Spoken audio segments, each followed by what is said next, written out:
After our family reunion, I checked my banking app and watched my blood run cold.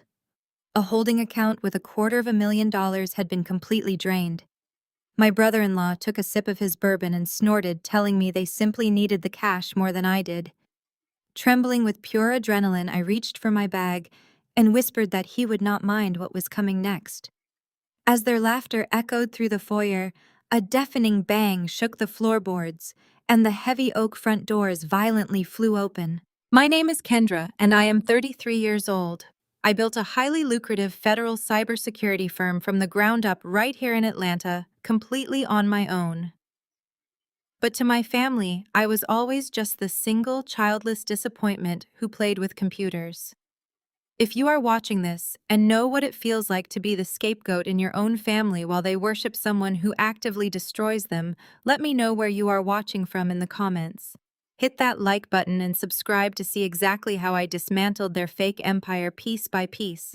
The annual family cookout had just wrapped up, leaving the grand foyer of my parents' upscale Atlanta home, reeking of expensive catering and performative wealth. I stood near the massive entryway, staring at the screen of my phone until my vision actually blurred. The numbers were undeniable. An old legacy account tied to a family credit union from my college days, an account I had temporarily parked $250,000 in just 48 hours prior, showed a balance of absolute zero. I looked up from the glowing screen. Across the expansive marble floor, Trent stood leaning casually against the sweeping custom staircase. My white brother-in-law was swirling aged bourbon in a heavy crystal glass, a smug, relaxed smile plastered across his face. Next to him, my older sister Jada, the undisputed golden child of our family, was holding her wrist up to the chandelier light, admiring a brand new blindingly bright diamond tennis bracelet. The math was not hard to do. "Where is my money, Trent?" I asked, my voice dangerously low. I stepped toward him, holding up my phone. The $250,000 that was sitting in the legacy account. The transfer authorization has your company listed on the routing details. Trent did not even flinch. He took a leisurely sip of his bourbon, the ice clinking loudly in the quiet space. He looked at me with the kind of casual arrogance that only comes from years of facing zero consequences. He had manipulated his way into the family financial portal years ago when my father practically handed him the keys to the kingdom, believing Trent possessed some innate business genius simply because of how he looked and talked. "Do not be dramatic, Kendra," he said, waving his free hand dismissively. "Jada and I are expanding our lifestyle brand. We had some immediate liquidity issues, and since I still had access to that old portal, I moved the funds. We needed it more than you do right now. You are single, you have no kids, and you live in a condo. Consider it an investment in the building of this family." I stared at him, the sheer audacity of his words vibrating through my chest. He had just admitted to committing grand larceny, to stealing $250,000, and he was framing it as a favor to our legacy. Jada did not even look away from her new diamonds. "Trent is right," she chimed in, her tone dripping with that familiar, superficial condescension she had used on me since we were teenagers. "You have always been so selfish with your little savings. We are building a generational empire here. You should be happy your money is finally doing something useful instead of just sitting in a bank while you play with computers all day." Before I could respond to the absurdity of my own sister defending a thief, the double doors of the formal dining room swung open. My parents, Calvin and Valerie, strolled into the foyer.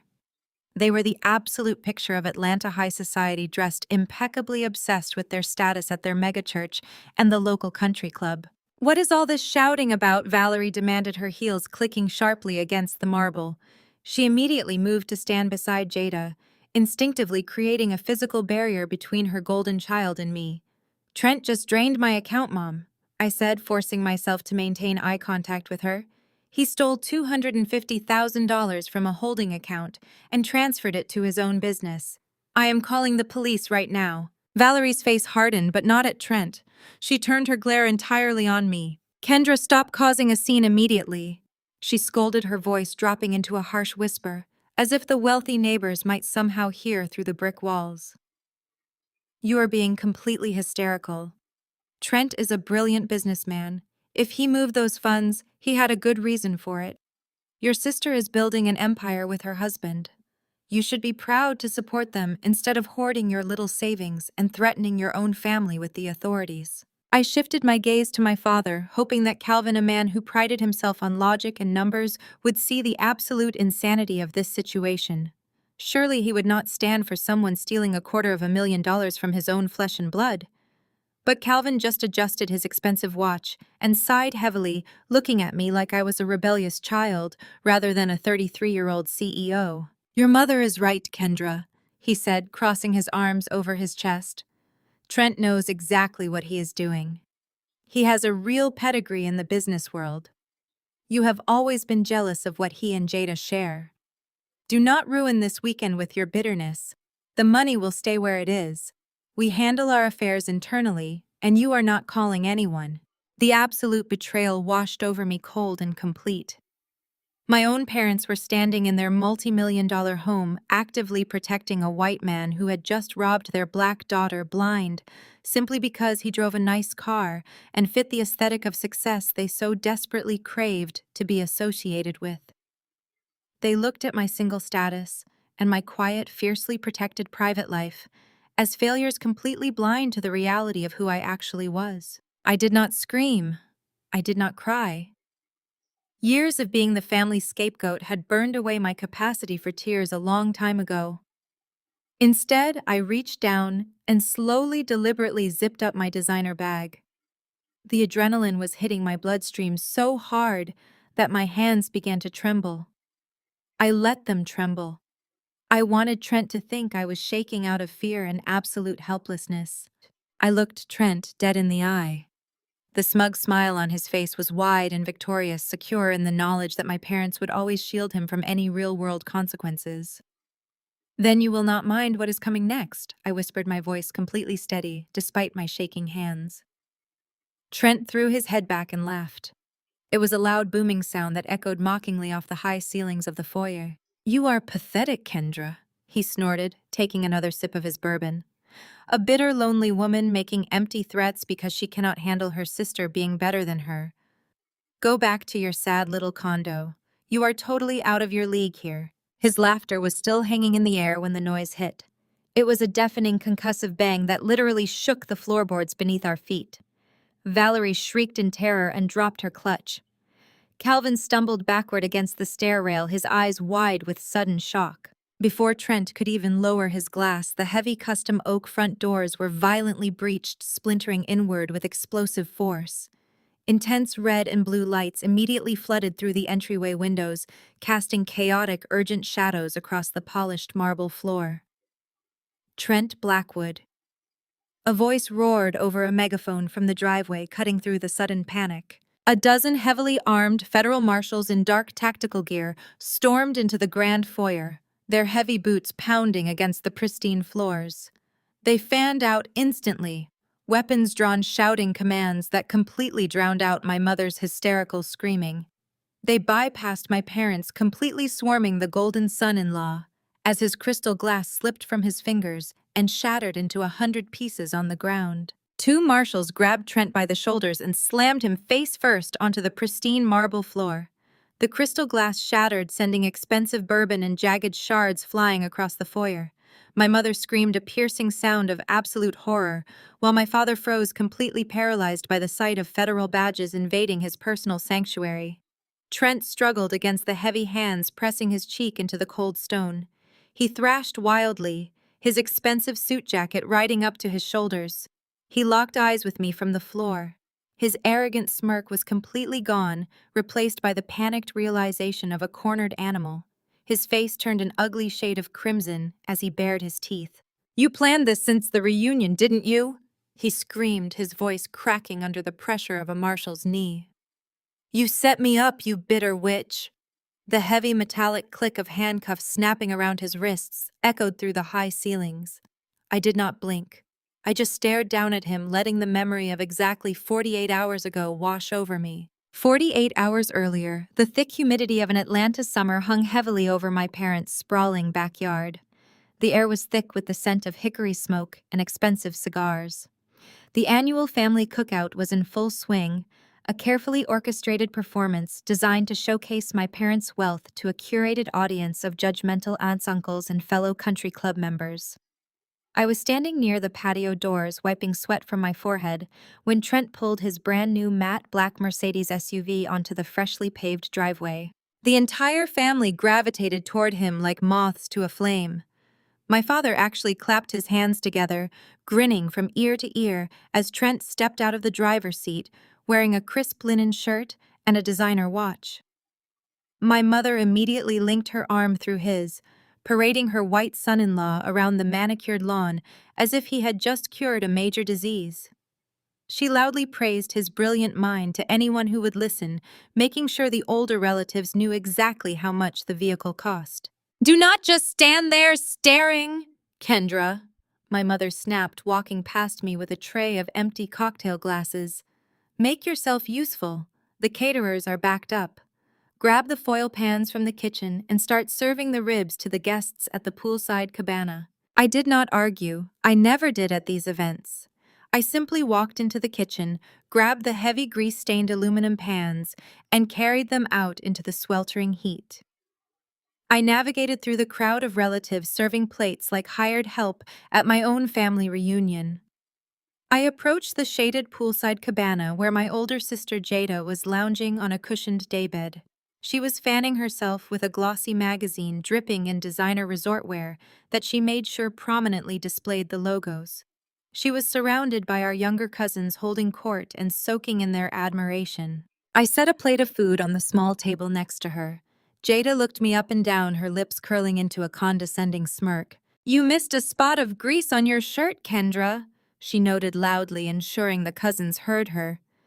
"It is fine, though. It suits you. I was just telling the girls about your little business venture. Kendra still plays with computers in her little apartment. Such a shame she could not land a real provider like Trent. He just closed another massive real estate deal. He takes care of me so I do not have to hustle and sweat like you do. It must be so exhausting being completely alone and having to do everything yourself." The cousins giggled awkwardly, sipping their iced teas. I kept my face entirely neutral. I knew Jada's reality was a carefully constructed facade funded by my parents, enabling and Trent's highly suspicious financial maneuvers. I did not need to defend my cybersecurity firm to a woman whose biggest daily accomplishment was picking a dinner reservation. I turned to walk back to the kitchen when a sharp vibration in my pocket stopped me dead in my tracks. I pulled out my phone. It was an automated push notification from my proprietary security network. A high-level security alert flashed across the screen. There was an unauthorized login attempt on a dormant legacy banking portal. What immediately caught my attention was the origin of the ping. The IP address attempting the breach was originating from the local network inside my parents' house. I handed the remaining tray of food to a passing cousin and quickly walked toward the back entrance of the house. The noise of the barbecue faded as I stepped into the air-conditioned hallway. I moved silently toward my father's den, where I had set up a temporary workstation earlier that morning. As I turned the corner, I saw Trent slipping out of the den. He was moving quickly, looking over his shoulder, his face flushed, and a thin layer of sweat beading on his forehead. He nearly ran directly into me. He jolted backward, clutching his phone tightly against his chest. He quickly masked his panic with his signature arrogant sneer. "Watch where you are going, Kendra," he muttered, brushing past me. "You better get back outside. Your mother needs someone to clean up the trash by the grill." I watched him hurry down the hall back toward the safety of his adoring audience. I stepped into the den and closed the heavy wooden door behind me. I sat down at my laptop and woke the screen. My fingers flew across the keyboard as I pulled up the system logs. Trent had managed to bypass the screen lock and accessed a browser window I had left minimized. He had navigated directly to a regional credit union portal, an old legacy account from my college days. My cybersecurity instincts instantly analyzed the threat. Trent was hunting for cash. He was snooping through my personal machine, hoping to find an easy target to siphon funds from. He had tried to initiate a wire transfer, but hit the secondary authentication wall. The system required a manual approval code to move any capital. I leaned back in the heavy leather chair, staring at the flashing security prompt on my screen. I could have locked the system down right then. I could have changed the passwords, blocked the IP address, and marched outside to confront him in front of the entire family. But I knew exactly how that would play out. My parents would call me a liar. Jada would accuse me of trying to sabotage her marriage. Trent would play the victim, and I would be the villain once again. Instead, a cold, calculating calm washed over me. I reached forward and clicked into the administrative settings of the banking portal. I disabled the two-factor authentication entirely. I removed the security alerts. I dropped the firewall on that specific holding account, leaving the door wide open. I set a digital tripwire, ensuring every keystroke, every IP bounce, and every routing number he used would be logged and sent directly to a secure server. I knew Trent's greed would blind him to the obvious trap. I left the cheese right in the middle of the room and waited for the rat to take a bite. The memory evaporated as the harsh reality of the present snapped me back to the foyer. The federal marshals hauled Trent to his feet, his arms yanked violently behind his back. The custom tailoring of his suit ripped at the shoulder seam. Calvin stepped forward, his face a mask of furious indignation. He pointed a shaking finger directly at me, completely ignoring the armed federal agent standing in his home. "Kendra Marie, get on the phone right now!" Calvin's voice boomed, authoritative and demanding. "Call your little tech friends and tell them to call off these officers. You are going to fix this misunderstanding immediately before you ruin your sister's reputation." I did not reach for my phone. I did not flinch at my father's command. I slowly walked toward Trent, the sharp click of my heels ringing out against the marble floor. The marshals held him steady as I approached. I stopped inches from his face. I could see the genuine terror pooling in his eyes, the realization that his privilege had finally run out. I stepped over his legs, leaning in so close he could feel my breath. I kept my voice down, delivering the words like a physical strike. "That account was not my personal savings," I whispered, holding his panicked gaze. "It was a bait account linked to my cybersecurity firm's federal holding trust. You did not steal from me, Trent. You committed wire fraud against a federal contractor." The heavy steel handcuffs bit into Trent's wrists as the federal marshals yanked him roughly from the floor. He thrashed against their grip, but it was entirely useless against trained tactical agents. They dragged him toward the shattered remains of the front doors, his expensive Italian leather shoes dragging across the marble. He twisted his neck back to glare at me, his face a mask of pure, unadulterated venom. He shouted that I was going to pay for this, that I had no idea who I was messing with. The marshals shoved him through the doorway, cutting off his tirade as they forced him into the back of an armored black SUV, waiting in the circular driveway.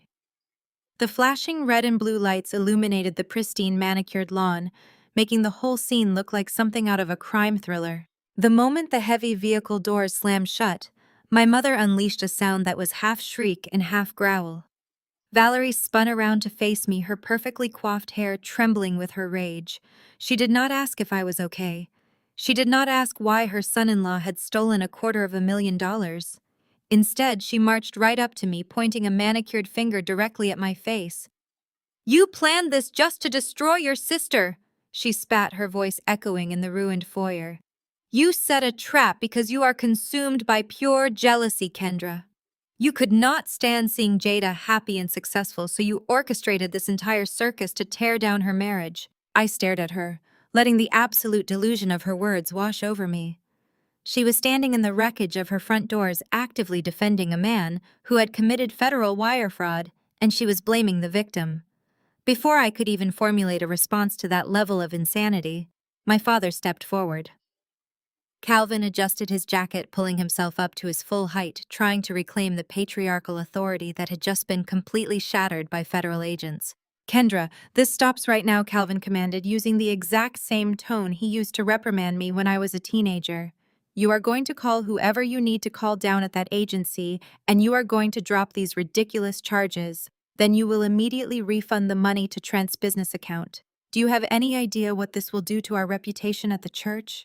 What will the country club board say when they find out my son-in-law was hauled away like a common criminal?" I looked from my father to my mother, realizing that to them, The optics of high society were vastly more important than the fact that Trent had actively tried to ruin me. I calmly adjusted the strap of my bag on my shoulder. "I am not dropping anything," I said, my voice steady and cold. "Trent made a choice to steal. The money is frozen in federal evidence, and the charges belong to the United States government now, not me. You should be asking yourselves why you are defending a parasite instead of protecting your own daughter." I turned my back on them, crunching over the broken glass, and walked out into the humid Atlanta night, leaving them standing in the ruins of their own denial. 24 hours passed. I spent the next day buried in the secure operations center of my firm, surrounded by massive monitors and my dedicated response team. The contrast between my highly structured professional world and the toxic chaos of my biological family had never been sharper.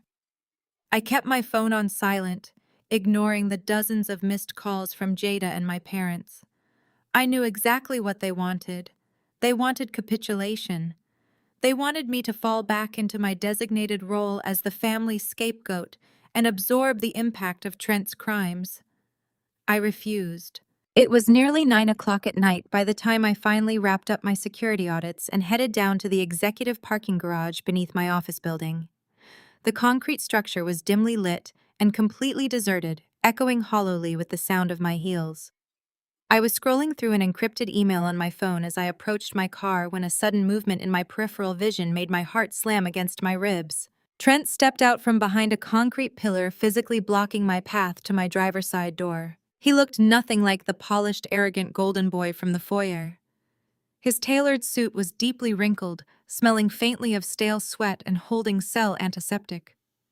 His tie was missing, and the top buttons of his shirt were torn open. He had dark circles under his manicured eyes, but those eyes were currently burning with a manic, unhinged energy. He took a step toward me, invading my personal space, his breathing heavy and ragged. "You really thought you had me beat, did not you, Kendra?" he sneered, his voice echoing off the concrete walls. "You really thought your little federal trap was going to keep me locked up?" I immediately took a tactical step back, keeping a solid distance between us while sliding my hand into my bag to grip my heavy metal pepper spray. I kept my face entirely blank, refusing to give him the satisfaction of seeing me startled. "How did you make bail, Trent?" I asked evenly, analyzing his erratic movements. "That was a high-level federal hold." Trent barked out a harsh, bitter laugh, dragging a shaking hand through his messy hair. "Your father!" He gloated, a vicious smile twisting his face. "Calvin drained his entire liquid retirement portfolio this morning. Every last cent. He wired it to one of the most ruthless defense attorneys in Atlanta just to get me out and keep my name clean. Your own parents sacrificed their golden years just to make sure I could stand right here in front of you. That is how much they hate what you did." The revelation was a quick, sharp jab to the chest, but I refused to let it show. Calvin had handed over his life savings to a white man who was actively stealing from their family just to maintain the illusion of success. It was pathetic. Trent took another aggressive step forward, pointing a finger directly at my chest. "You are completely out of your league, Kendra," he growled, lowering his voice into a menacing hiss. "My lawyers are going to completely crush you. They are already drafting the paperwork to bury your tiny little startup in countersuits for entrapment, malicious prosecution, and defamation. We are going to drag you through years of litigation until you are bankrupt and begging on the street." I stared at him, completely unbothered by his legal threats. My firm handled contracts for the Department of Defense. We had a legal team that ate corporate bullies for breakfast. "You stole federal funds, Trent," I reminded him, my tone flat and unimpressed. "No amount of my father's retirement money is going to erase the digital footprint you left on my servers. You are going to federal prison, and you are going to lose everything." Trent did not back down. Instead, his smile grew wider, stretching into something truly malicious and confident. He reached into the inner pocket of his wrinkled suit jacket and pulled out a thick, folded stack of legal documents. He slapped the papers hard against the hood of my car. "You think you are so smart with your computers?" he mocked, leaning his hands on the hood and staring me down. "But my family has real power in this city, Kendra. We know the judges. We know the magistrates. We know how to play the real game while you are hiding behind a screen. I glanced down at the documents resting on the polished metal of my car. The heavy black text at the top of the page caught the dim garage lighting. It was a court order stamped and signed by a Fulton County judge. Trent tapped the signature line with a dirty fingernail. "That is an ex parte emergency injunction," he whispered, his voice dripping with triumphant venom. "Calvin and I filed it together this afternoon right after I got out. We claimed a massive family business dispute. We told the judge that you were the one embezzling funds and moving them erratically to cover your tracks. We told them you were a flight risk." I felt a sudden coldness seep into my veins as I read the explicit terms of the injunction. "That is right, Kendra." Trent smiled, stepping back and crossing his arms. The judge agreed with Calvin's sworn testimony. "Every single one of your known personal bank accounts, your investments, your credit lines, and your personal property holdings have been completely frozen pending a full investigation. You have absolutely no access to a single dime of your own money." He turned and began to walk backwards out of the dark garage, his laughter echoing off the concrete pillars as he delivered the final blow. "Let us see how tough you are when you cannot even buy a cup of coffee." Trent's laughter faded into the concrete walls of the parking garage, but I did not feel a single drop of the panic he so desperately wanted to see. He truly thought freezing my personal checking accounts would bring me to my knees. He thought I was just a girl playing with computers who would crumble the second her debit card was declined. He had absolutely no idea how federal contracting actually worked, or what kind of infrastructure I had built to protect myself. I unlocked my car, got into the driver's seat, and locked the doors. The leather was cold against my skin. I pressed the ignition button and immediately dialed my chief operating officer, Malik. He answered on the first ring. I kept my voice completely level. "Trent and Calvin just filed an ex parte injunction," I told him. "They froze all my personal assets claiming a family business dispute." Malik let out a low whistle over the speakerphone. "That is cute," Malik replied, his voice completely devoid of actual concern. "What is the play?" I stared out the windshield at the empty parking spot where Trent had been standing moments before. "Execute protocol blackout," I instructed. It was a contingency plan we had designed specifically for hostile corporate takeovers, but it worked perfectly for hostile family members too.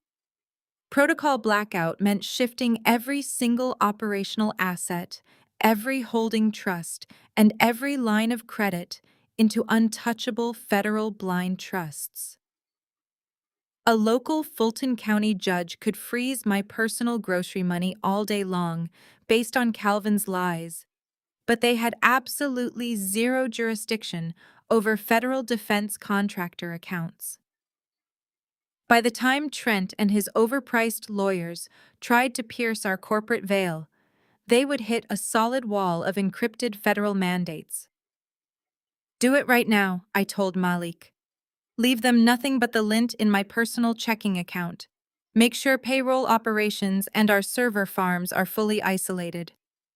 Malik confirmed the execution with a few rapid keystrokes on his end. We were legally and financially untouchable. The real war was not going to be fought in a bank anyway. It was going to be fought in the boardroom. The next morning, I drove through downtown Atlanta, arriving at the glass-enclosed headquarters of Apex Logistics. They were a global shipping conglomerate, and landing their cybersecurity contract would solidify my firm as the premier agency in the Southeast. It was a deal worth millions, and it required my absolute focus. I walked into the executive suite wearing a tailored navy suit, projecting absolute certainty and untouchable power. But when the heavy glass doors to the primary boardroom swung open, my momentum halted. Sitting at the long mahogany table right next to the Apex Chief Executive Officer was my older sister, Jada. She was wearing a pink Chanel suit, sipping sparkling water, and looking entirely too comfortable in a room where she had absolutely no business being. She offered me a slow, poisonous smile as I entered. The CEO, a stern older man named Richard, cleared his throat, looking incredibly uncomfortable with the situation. "Kendra," he began, cautiously adjusting his glasses. "Your sister Jada was just filling us in on some highly concerning family developments." She mentioned you might be facing some severe legal distractions that could compromise our data. I walked to the table and set my briefcase down, my eyes locked on Jada.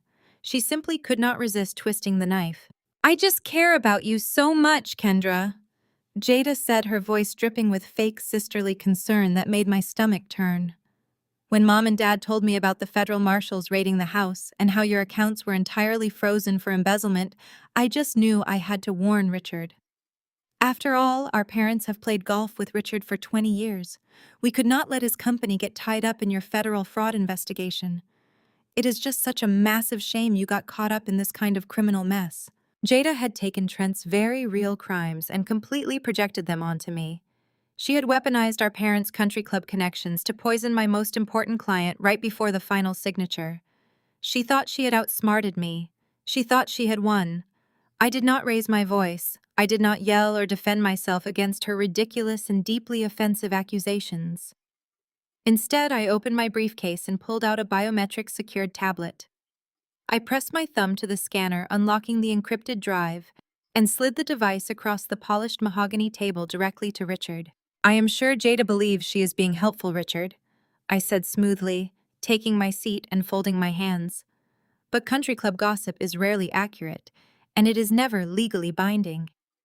What you are looking at right now is a live, cryptographically verified dossier from the Department of Defense. It details my firm's current operational standing, our spotless federal audit from last week, and the actual unredacted arrest warrant for Trent Blackwood for wire fraud. I let the silence stretch out, allowing Richard to read the undeniable facts. The color completely drained from Jada's face. Her smug smile vanished instantly. She lunged forward, trying to see the glowing screen, but Richard pulled the tablet away, his expression hardening into a glare. Jada had gambled everything on the assumption that I would be too embarrassed by the public family drama to fight back. She thought I would run away in tears to hide my shame. Richard scrolled through the federal documents, his eyes scanning the absolute proof of my company's integrity and Trent's blatant criminality. He looked up at Jada, his expression turning to pure professional disgust. Jada, Richard said, his voice cold and commanding. I have known your parents for a long time, but bringing fabricated slander into my boardroom to sabotage a federal contractor is completely unacceptable. I suggest you leave my building immediately before I have corporate security escort you out. Jada's mouth opened and closed like a fish suffocating on dry land. The golden child of our family was not used to being dismissed or facing consequences for her toxic behavior. She grabbed her designer purse, her face flushing a deep, angry red. She glared at me with absolute unbridled hatred, her heels stomping violently against the hardwood floor as she stormed out of the boardroom. The heavy glass doors slammed shut behind her, vibrating in their frames. Richard sighed deeply, handing the secure tablet back to me. I sincerely apologize for that, Kendra, he said, shaking his head. Let us talk about implementing your security protocols across our logistics network. We signed the contract 20 minutes later, securing a massive deal right over the ashes of Jada's failed sabotage. I walked out of the Apex Logistics building feeling the morning sun warm my face. I had outmaneuvered their financial freeze and crushed their smear campaign without breaking a single sweat. I felt a surge of pride, knowing that the scapegoat had just beaten the golden child at her own vicious game. But the victory was going to be short-lived. As I approached my car in the visitor parking lot, I saw Malik leaning heavily against the passenger door. He was not smiling about the contract. He looked deadly serious, holding a small silver object tightly in his hand. It was an encrypted physical flash drive. I unlocked the car and we both got in, shutting out the noise of the bustling Atlanta traffic. I ran the trace on the $250,000 Trent stole. Malik said, his voice tight with tension. I bypassed the dummy accounts and dug straight down to the routing metadata. I looked at him, my heart suddenly beating a little faster. Trent said he moved it to his lifestyle brand, I replied, feeling a sudden knot forming in my stomach. He said he needed the liquidity for his business expenses and real estate ventures. Malik shook his head slowly, holding up the silver flash drive. He lied, Kendra. Trent never sent a single dime of that money to his own business. I cracked the final ledger 10 minutes ago, and you really need to see exactly where those funds were actually routed. He plugged the drive into the secure diagnostic port on my dashboard console. A complex web of offshore banking details flooded the digital screen. My eyes traced the digital path of the stolen money, following it across international borders, bypassing standard financial institutions, until it landed in a deeply hidden shell account. I read the name of the primary beneficiary registered to that shadow account, and all the breath rushed out of my lungs in a painful gasp. It was not Trent, it was Calvin. My own father's name was sitting right there, legally tied to the stolen federal funds. The data scrolling past my eyes felt like a physical weight pressing down on my chest. Malik had bypassed the initial layers of dummy corporations Trent had set up, digging straight down into the unredacted routing metadata. The $250,000 Trent had stolen from my federal holding trust had not gone into any lifestyle brand. It had not gone into real estate. It had been systematically funneled into a deeply hidden shell account operated by an offshore gambling syndicate based in the Cayman Islands. But that was not the revelation that made the air evaporate from my lungs. It was the name of the primary beneficiary registered to that shadow account. The name was Calvin. My own father's name and social security number were sitting right there, legally tied to stolen federal funds and an international illegal gambling ring. Malik watched me from the driver's seat, his hands gripping the steering wheel. He knew exactly what this meant. Trent had not just robbed me, he had stolen my father's identity. Calvin had marched into that parking garage, drained his entire life savings, and handed it over to high-priced defense attorneys to bail out the exact man who was wearing his identity like a financial meat suit. Calvin had completely bankrupted his own future to protect a son-in-law who had actively framed him for international racketeering and wire fraud. If the federal investigators followed this money trail without my intervention, they would not just arrest Trent. They would freeze Calvin's remaining assets and drag my father out of his multi-million-dollar home in handcuffs. I sat in the silence of the car, absorbing the absolute catastrophic reality of the situation. My father had looked me in the eye and told me I was out of the family because I refused to drop the charges against his golden boy. He had chosen the parasite over his own daughter. Part of me wanted to hand the flash drive directly to the federal marshals and let Calvin burn in the fire he had fueled. But I was not going to let Trent destroy my family name just to cover his own pathetic gambling debts. I was going to dismantle Trent publicly and surgically. 48 hours later, Sunday morning broke over Atlanta with bright, piercing sunlight. The parking lot of my parents' elite megachurch was a sea of luxury vehicles, valets running back and forth to accommodate the high society congregation. This church was the epicenter of my parents' social universe. It was where deals were made, reputations were forged, and appearances were maintained at all costs. I arrived 20 minutes after the service had begun. I did not wear my usual understated business attire. I wore a tailored crimson dress that demanded absolute attention, paired with a wide-brimmed hat and diamond earrings I had bought after securing my first federal contract. I exuded untouchable power. I walked through the massive carved wooden doors and stepped into the plush carpeted vestibule. The sanctuary was immense, seating over 3,000 people. Through the open double doors, I could see my family sitting in their usual pristine row near the front. Valerie was fanning herself with a church program. Calvin sat tall and proud in his tailored suit. Jada was sitting unnecessarily close to Trent, holding his hand and resting her head on his shoulder. They were actively parading him around, playing the roles of the victimized family. I could practically hear the whispers they had been spreading before the service started. They were telling the elders and the deacons that Trent's arrest was nothing but a terrible misunderstanding, a clerical error orchestrated by a jealous and vindictive sister-in-law. I stepped into the main aisle and began my descent toward the front of the sanctuary. My heels clicked softly against the carpet, but the crimson dress acted like a magnet for every eye in the room. Whispers began to ripple through the pews as congregants recognized the prodigal daughter returning to the scene of the crime. Valerie turned her head, catching a glimpse of the crimson fabric. Her eyes widened in absolute horror. She immediately tapped the shoulder of Brother Thomas, the head usher, who was standing at the end of their row.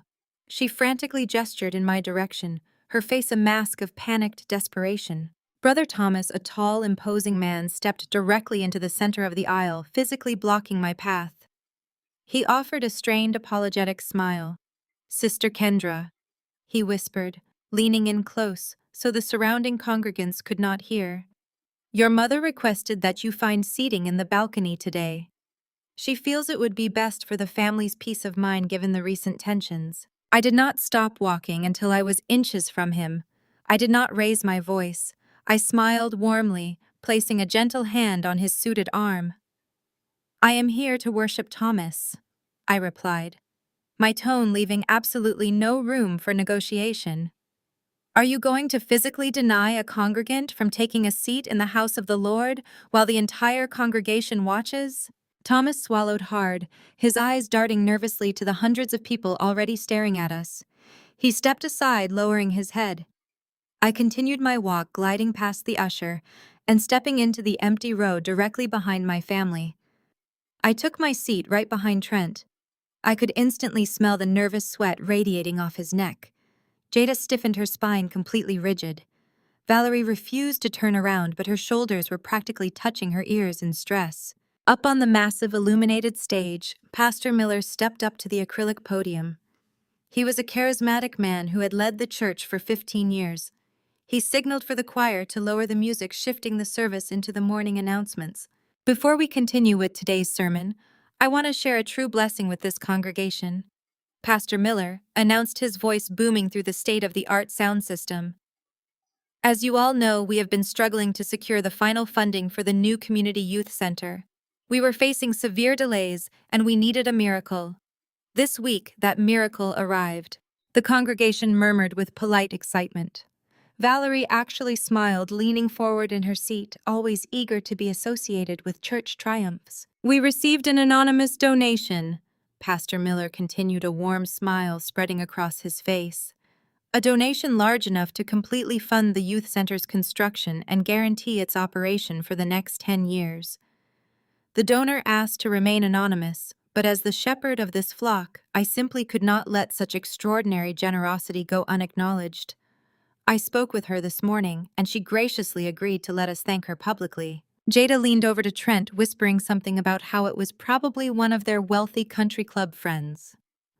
Pastor Miller extended his arm toward the congregation, pointing directly at our section. "Please join me in thanking one of our own, a woman who truly understands the meaning of giving back to her community. Sister Kendra, would you please come up to the altar?" The entire sanctuary erupted in thunderous applause. Valerie let out a highly audible gasp, her church program slipping from her fingers and fluttering to the floor. Calvin turned around in his seat, staring at me with complete and utter confusion. Jada's face turned a violent shade of green, her jaw dropping open as the reality of the moment crushed her perfectly crafted narrative. Trent went entirely rigid, his knuckles turning white as he gripped the wooden pew in front of him. I stood up, slowly smoothing the fabric of my crimson dress. I offered a gracious, humble smile to the clapping congregants.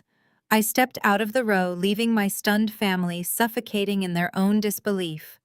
I walked down the center aisle and ascended the carpeted stairs to the massive stage. Pastor Miller embraced me warmly, handing me the wireless microphone. The applause gradually died down, leaving a heavy, expectant silence across the room of 3,000 people. I looked out over the sea of faces. My eyes locked directly onto Trent. He looked like a man standing on the trapdoor of the gallows, waiting for the lever to be pulled. "Thank you, Pastor Miller," I began, my voice ringing crystal clear through the speakers. "It is a profound privilege to be in a position to help our youth. Growing up in this community, I learned the value of hard work, of integrity, and of ensuring that our resources are used to uplift those who are truly vulnerable." I paused, letting the warm, innocent words settle over the crowd. The congregation smiled back at me, completely unaware of the psychological warfare happening in the front row. I shifted my gaze to Calvin, who was staring at me with a desperate, pleading look. I offered him a small, chilling smile. "I am just incredibly glad I can give back legally and transparently." I continued my tone, remaining perfectly sweet, but laced with a lethal precision meant entirely for the 4 people sitting in the front row. It is so important to keep our financial blessings in the light where they belong. Unlike certain offshore accounts that exploit our elders and drain the life savings of the very people who trust them most. The congregation murmured in agreement, taking my words as a general condemnation of corporate greed. But in the front row, the impact was catastrophic. Trent's face went completely ashen, all the blood rushing from his cheeks, leaving him looking like a corpse. Calvin shifted uncomfortably, his brow furrowing as the specific wording of my statement hit his analytical mind. He did not know the full truth yet, but he knew I had just fired a warning shot directly at his chest. I handed the microphone back to Pastor Miller, hugging him once more, before descending the stairs. I did not return to my seat behind my family. I walked straight up the center aisle and pushed through the heavy wooden doors into the quiet, expansive vestibule. I barely had time to turn around before the doors slammed open again. Trent burst into the vestibule, his chest heaving, his eyes wild and completely unhinged. He had abandoned his performance of the victimized husband completely. He lunged across the carpeted floor and grabbed my bare arm, his fingers digging painfully into my skin. "What do you know?" He hissed, his hot breath hitting my face, his voice a desperate, frantic whisper. I twisted my arm violently, breaking Trent's grip with a sharp downward strike. I did not flinch or step back. I stood my ground in the center of the plush vestibule, staring directly into his panicked, bloodshot eyes. He reached for me again, but I held up a single manicured finger, stopping him dead in his tracks. "Do not ever touch me again," I warned, my voice barely above a whisper, but carrying the weight of an absolute threat. "You want to know what I know, Trent? I know about the Cayman Islands. I know about the shadow accounts. And I know you were stupid enough to use my father's social security number to funnel your stolen federal funds into an offshore gambling syndicate." Trent stumbled backward as if I had physically struck him. The arrogant sneer completely evaporated from his face, replaced by the raw terror of a cornered animal realizing the trap had finally snapped shut. He opened his mouth to stammer a denial, but the heavy wooden doors of the sanctuary swung open behind him. Calvin marched into the vestibule, his face flushed red with anger and embarrassment. He looked frantically around the empty foyer before his eyes locked onto us. He quickly closed the sanctuary doors behind him, desperate to keep the congregation from witnessing the cracks in his perfect family facade. "What is going on out here?" Calvin demanded, keeping his voice to a harsh, furious whisper. "Kendra, what was that display up there? You are humiliating us in front of the entire church board." I ignored his reprimand entirely.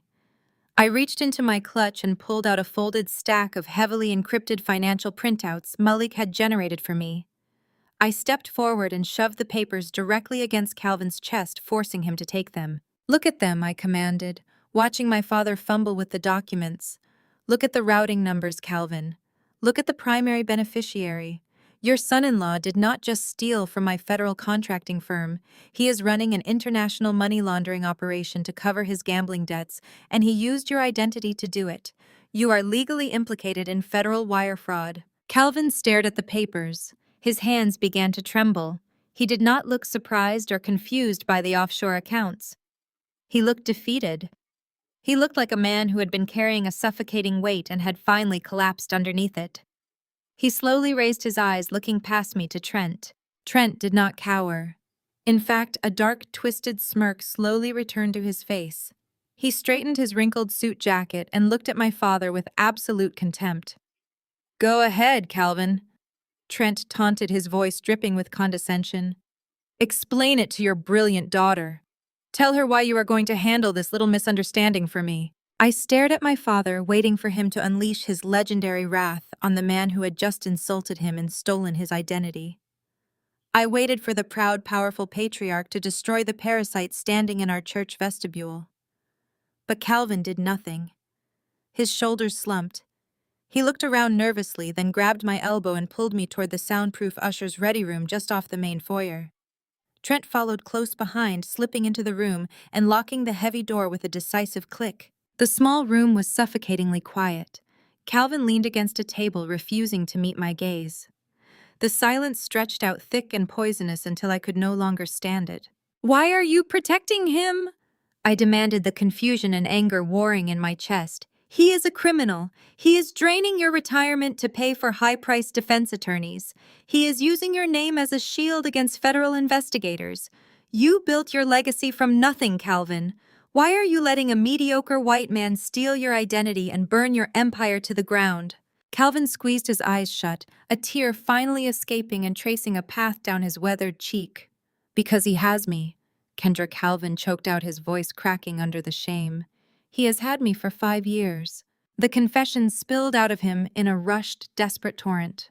5 years ago, during a brutal market downturn, Calvin had faced a catastrophic liquidity crisis in his commercial real estate portfolio. Desperate to save his company and his country club reputation, he had made a fatal decision. He illegally leveraged pension funds from his own employees to cover the massive shortfall. It was a blatant federal crime. He had managed to stabilize his properties and quietly replace the stolen funds within 6 months, believing he had gotten away with it. But Trent was a junior auditor at the financial firm Calvin hired to balance his books before Jada ever brought him home. Trent found the discrepancy. He found the altered ledgers and the illegal transfers. "He came to me privately." Calvin explained, his voice hollow. "He promised he could fix it. He said he could bury the paper trail so deep the IRS and the SEC would never find it." I was terrified, Kendra. I could not go to prison. I could not be the disgraced black businessman plastered on the front page of the Atlanta Journal-Constitution. I let him fix it. And in return, he asked to meet Jada. I concluded, the puzzle pieces finally snapping together in my mind in a sickening picture. He married into the family. He started demanding capital for his fake lifestyle brand. And when your accounts ran dry, he used your social security number to open offshore shell companies. He has been holding you hostage. Calvin nodded slowly, wiping his face. "If I do not give him what he wants, he sends the flash drives to the federal prosecutors. He destroys my legacy. He takes my freedom." I stared at the man who had raised me, feeling a profound wave of disgust. He had sacrificed his integrity to save his pride, and now he was drowning in the consequences. But my mind was already shifting into operational mode. I was a problem solver. I analyzed threats and neutralized them. "We can mitigate this," I told him, my voice steady and practical. "I have the best crisis management lawyers in the country on my payroll. We take this to the authorities ourselves. We hand over Trent's gambling ledgers, his wire fraud evidence, and the offshore routing numbers. You cooperate fully regarding the pension funds. You demonstrate that you paid it back and were blackmailed. You might face fines or probation, but we can keep you out of federal prison. We can cut the cancer out of this family right now." Calvin shook his head violently, stepping away from me. "No," he insisted, his eyes wide with panic. "You do not understand, Kendra. I cannot stand trial. I will not let them parade me in handcuffs in front of this church. I will not lose everything I have built." He closed the distance between us, suddenly dropping to his knees on the carpeted floor. He grabbed both of my hands, gripping them with a desperate, bruising strength. He looked up at me with tears streaming down his face. "You have to take the fall, Kendra." Calvin begged, his voice cracking in a pathetic, high-pitched whine. "The wire fraud investigation against your company is already in motion. You have the resources, you have the lawyers. If you just admit to a misunderstanding or take a plea deal for corporate negligence, they will give you a slap on the wrist. You are young, Kendra. You are brilliant. You can bounce back from a little scandal. You can start over." I stood completely paralyzed, staring down at my father. The air in the small room felt incredibly thin. "If Trent goes down, he takes me with him," Calvin pleaded, squeezing my hands tighter. "He will ruin me, Kendra. Please. You are strong enough to carry this. Do this for the family. Save my legacy." I looked at Calvin, and then I looked past him to Trent. Trent was leaning against the locked door, a smug, victorious smile plastered across his face. He knew exactly what Calvin was going to do. He had orchestrated this entire dynamic. In that fraction of a second, a lifetime of illusions shattered completely. I realized with absolute chilling clarity that my father did not love me. He loved his image, he loved his country club, He loved his status in the church, and he would willingly, eagerly throw me into a federal prison cell just to maintain his fragile, pathetic ego. He was not asking me to help him fight. He was asking me to jump on a grenade so his parasitic son-in-law could walk free. I slowly and deliberately pulled my hands out of his grip.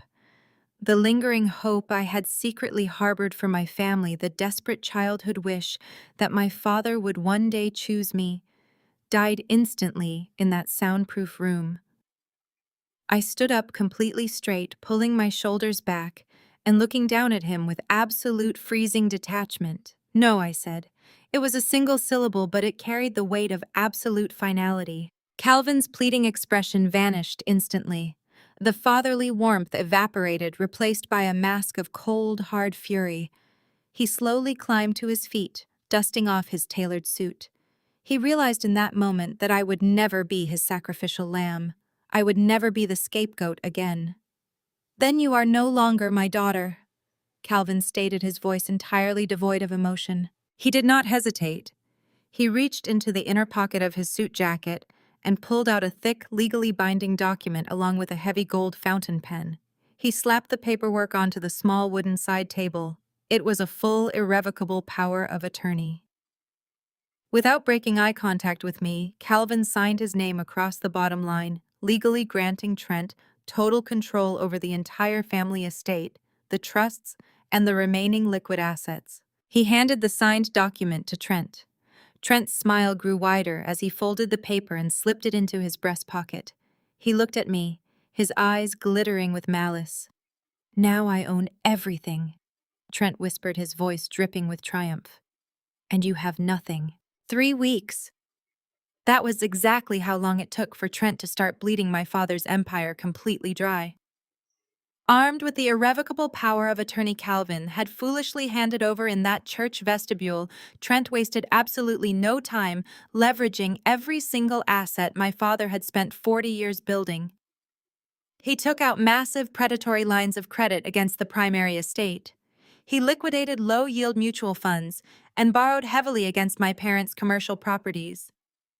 All of this financial destruction was purely to fund the grand launch of his completely fabricated lifestyle and real estate brand. The launch party was held on a humid Saturday night, right on the manicured grounds of my parents' sprawling Atlanta estate. The sheer audacity of the spending was staggering. From my vantage point at the edge of the property, I watched a fleet of luxury valets sprinting down the long circular driveway, parking an endless stream of expensive sports cars. Giant illuminated letters spelling out Trent's brand name floated in the center of the Olympic-sized swimming pool, casting a neon blue glow against the water. Waiters in crisp white tuxedos carried silver trays loaded with imported caviar and vintage champagne. It was a grotesque display of newly acquired wealth funded entirely by a hostage situation. Through the floor-to-ceiling windows of the main house, I could see Valerie floating through the crowd. She was wearing a new diamond necklace and a smile so tight it looked physically painful. She was doing exactly what she had always done. She was burying her head in the sand and pretending the lavish party validated her life choices, ignoring the fact that her husband's legacy was being auctioned off for party favors. Calvin was standing near the patio doors holding a glass of bourbon. He looked like a hollow shell of the man who had disowned me. He was watching his own financial execution in real time, completely paralyzed by the blackmail Trent held over his head. I adjusted the cuffs of my tailored emerald green suit. I did not sneak onto the property. I did not jump a fence or slip through a side door. I walked right up the main driveway, the gravel crunching loudly under my stilettos. Malik flanked me on my right, looking impeccably sharp in a dark charcoal suit. We bypassed the guest check-in podium entirely. When the private security guards moved to intercept us, Malik simply flashed a laminated federal injunction order. The guards took one look at the heavy federal seal and immediately stepped backward, clearing our path to the front doors. We walked into the grand foyer, seamlessly blending into the massive crowd of Atlanta's elite. But Malik and I were not the only wolves inside the sheep pen. Scattered throughout the party, seamlessly integrated into the catering staff, was a highly specialized team of process servers. Malik had spent the last 48 hours meticulously coordinating their infiltration. They were dressed in the exact same crisp white tuxedos as the legitimate waitstaff, holding silver trays and pouring champagne. But hidden inside the inner pockets of their tailored jackets were thick bound stacks of legally binding destruction. I grabbed a glass of sparkling water from a passing server, keeping my eyes locked on the center of the room. Trent was holding court near the base of the grand staircase. He was wearing a custom velvet dinner jacket, a fresh haircut, and the arrogant swagger of a man who believed he had successfully stolen the world. He was surrounded by a group of older wealthy investors, gesturing broadly as he spun his web of lies and projected a false reality of limitless capital. The sharp ringing of crystal suddenly echoed through the high ceilings, cutting through the ambient chatter. Jada was standing on the bottom step of the grand staircase, tapping a silver spoon against her champagne flute. She was draped in a silver sequined gown that caught the light of the massive chandeliers, sparkling aggressively with every subtle movement she made. The crowd slowly quieted down, turning their attention to the golden child of the family. "I want to thank everyone for coming out tonight to celebrate my brilliant husband," Jada announced, her voice amplified by the pristine acoustics of the grand hallway. She beamed down at Trent, who smiled back with practiced manufactured charm. Trent has worked tirelessly to build this empire. He represents the absolute future of Atlanta real estate and lifestyle branding. It takes a very specific type of vision and a relentless drive to operate at this elite level. Jada paused, taking a slow, deliberate sip of her champagne. Her eyes scanned the crowd, landing on the faces of her wealthy friends and country club associates. She let out a soft, condescending laugh that grated against my nerves. "It is honestly exhausting dealing with people who simply cannot keep up with our level of excellence," she continued, her voice dripping with venomous implication. "In business and in family, you eventually have to learn how to cut out the dead weight. You have to remove the toxic, jealous elements that try to drag you down and hold you back. Tonight is about looking forward and celebrating true loyalty and unparalleled success." The crowd clapped politely, completely unaware of the vicious subtext of her words. Trent stepped up beside her, wrapping a possessive arm around her waist and taking the metaphorical microphone. He immediately launched into his pitch, turning his attention back to the group of private equity investors he had cornered earlier. "We are aggressively expanding our commercial holdings," Trent boasted, his voice projecting absolute confidence. "With the capital we have recently secured, we are looking at acquiring 3 major developmental blocks in the Midtown sector. My portfolio is highly diversified, and the liquidity we have generated this quarter alone puts us in a prime position to dominate the market. I only deal in aggressive, high-yield growth, and tonight is just the beginning." I had heard enough. I stepped out from the shadow of the marble pillars, moving directly into the center of the foyer. The crowd parted naturally around me, drawn by the sharp contrast of my emerald suit against the sea of black tuxedos and pastel gowns. I did not stop walking until I was standing 10 feet away from the staircase, dead center, in Trent's line of sight. Jada's smile vanished instantly. The champagne flute in her hand trembled, spilling a few drops of expensive wine onto her silver gown. Trent stopped mid-sentence, his mouth hanging slightly open, as his brain struggled to process my sudden presence in his carefully constructed kingdom. I did not say a word to either of them. I simply raised my right hand and gave Malik a sharp, decisive nod. Instantly, the dynamic of the room violently shifted. 6 members of the waitstaff suddenly stopped serving drinks. They placed their silver trays down on the nearest tables with synchronized military precision. They reached into their white tuxedo jackets and pulled out thick bound stacks of legal documents. They moved through the crowd with terrifying speed, targeting their specific marks. 2 servers approached the group of investors Trent had been pitching to, handing them sealed manila envelopes containing the actual fraudulent financial ledgers Trent had been using to solicit their money. The investors opened the envelopes, their expressions turning from polite interest to sheer absolute horror as they read the undeniable proof of Trent's insolvency. Another server stepped right up to the staircase and shoved a heavy stack of papers directly into Jada's chest, forcing her to grab them or let them fall to the floor. The lead process server marched straight up to Trent, slapping a massive binder of legal filings directly into his hands with an audible thud. The entire party ground to an absolute halt.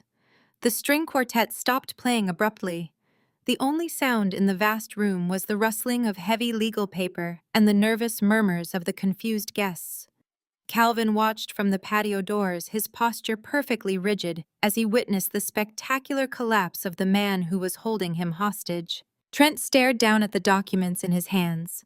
His breathing hitched, but he tried to quickly recover his composure, forcing a harsh, mocking laugh that echoed uncomfortably in the silent room. He looked around at the guests, trying to perform his way out of the ambush. "Is this your grand play, Kendra?" Trent sneered, holding the papers up for the crowd to see. "You crash my launch party to serve me with more empty lawsuits. You are pathetic. You really think threatening to sue me is going to stop this company? I have your father's entire estate backing my legal defense. I have unlimited capital. You are completely wasting your time." I slowly closed the distance between us, stepping right up to the base of the stairs. I looked up at him, my expression entirely devoid of mercy, projecting a calm, lethal certainty. "That is not a lawsuit, Trent," I said, my voice carrying perfectly through the dead silent room. "That is a notice of default." Trent frowned, his eyes darting down to the bold black text printed on the first page of the heavy binder. His arrogant posture began to physically crack as his eyes scanned the official corporate letterhead of the shell company Malik and I had established specifically for this maneuver. "I did not just trace the federal money you stole and funneled into those offshore Cayman accounts. I continued, making sure the investors standing nearby heard every single word I said. I tracked down the illegal gambling syndicate you owe money to. They were highly motivated to liquidate your outstanding markers for a fraction of the cost to an anonymous corporate buyer. So my firm bought them. I bought the debt you owe Trent. I own your markers. I own the fraudulent lines of credit you opened using my father's identity. And as your primary legal creditor, I am calling in the entirety of your debt, effective immediately. You do not have an empire. You have a bankruptcy hearing on Monday morning." The heavy silence in the grand foyer was so absolute that I could hear the gentle hum of the pool filters vibrating through the glass patio doors. The wealthy investors Trent had been courting just moments ago immediately took several coordinated steps backward. They treated him like a man who had suddenly caught a highly contagious disease. They dropped their champagne glasses onto the nearest silver trays and began aggressively wiping their hands on their tailored slacks as if trying to physically scrub away their association with his fraudulent enterprise. Trent stared at the notice of default.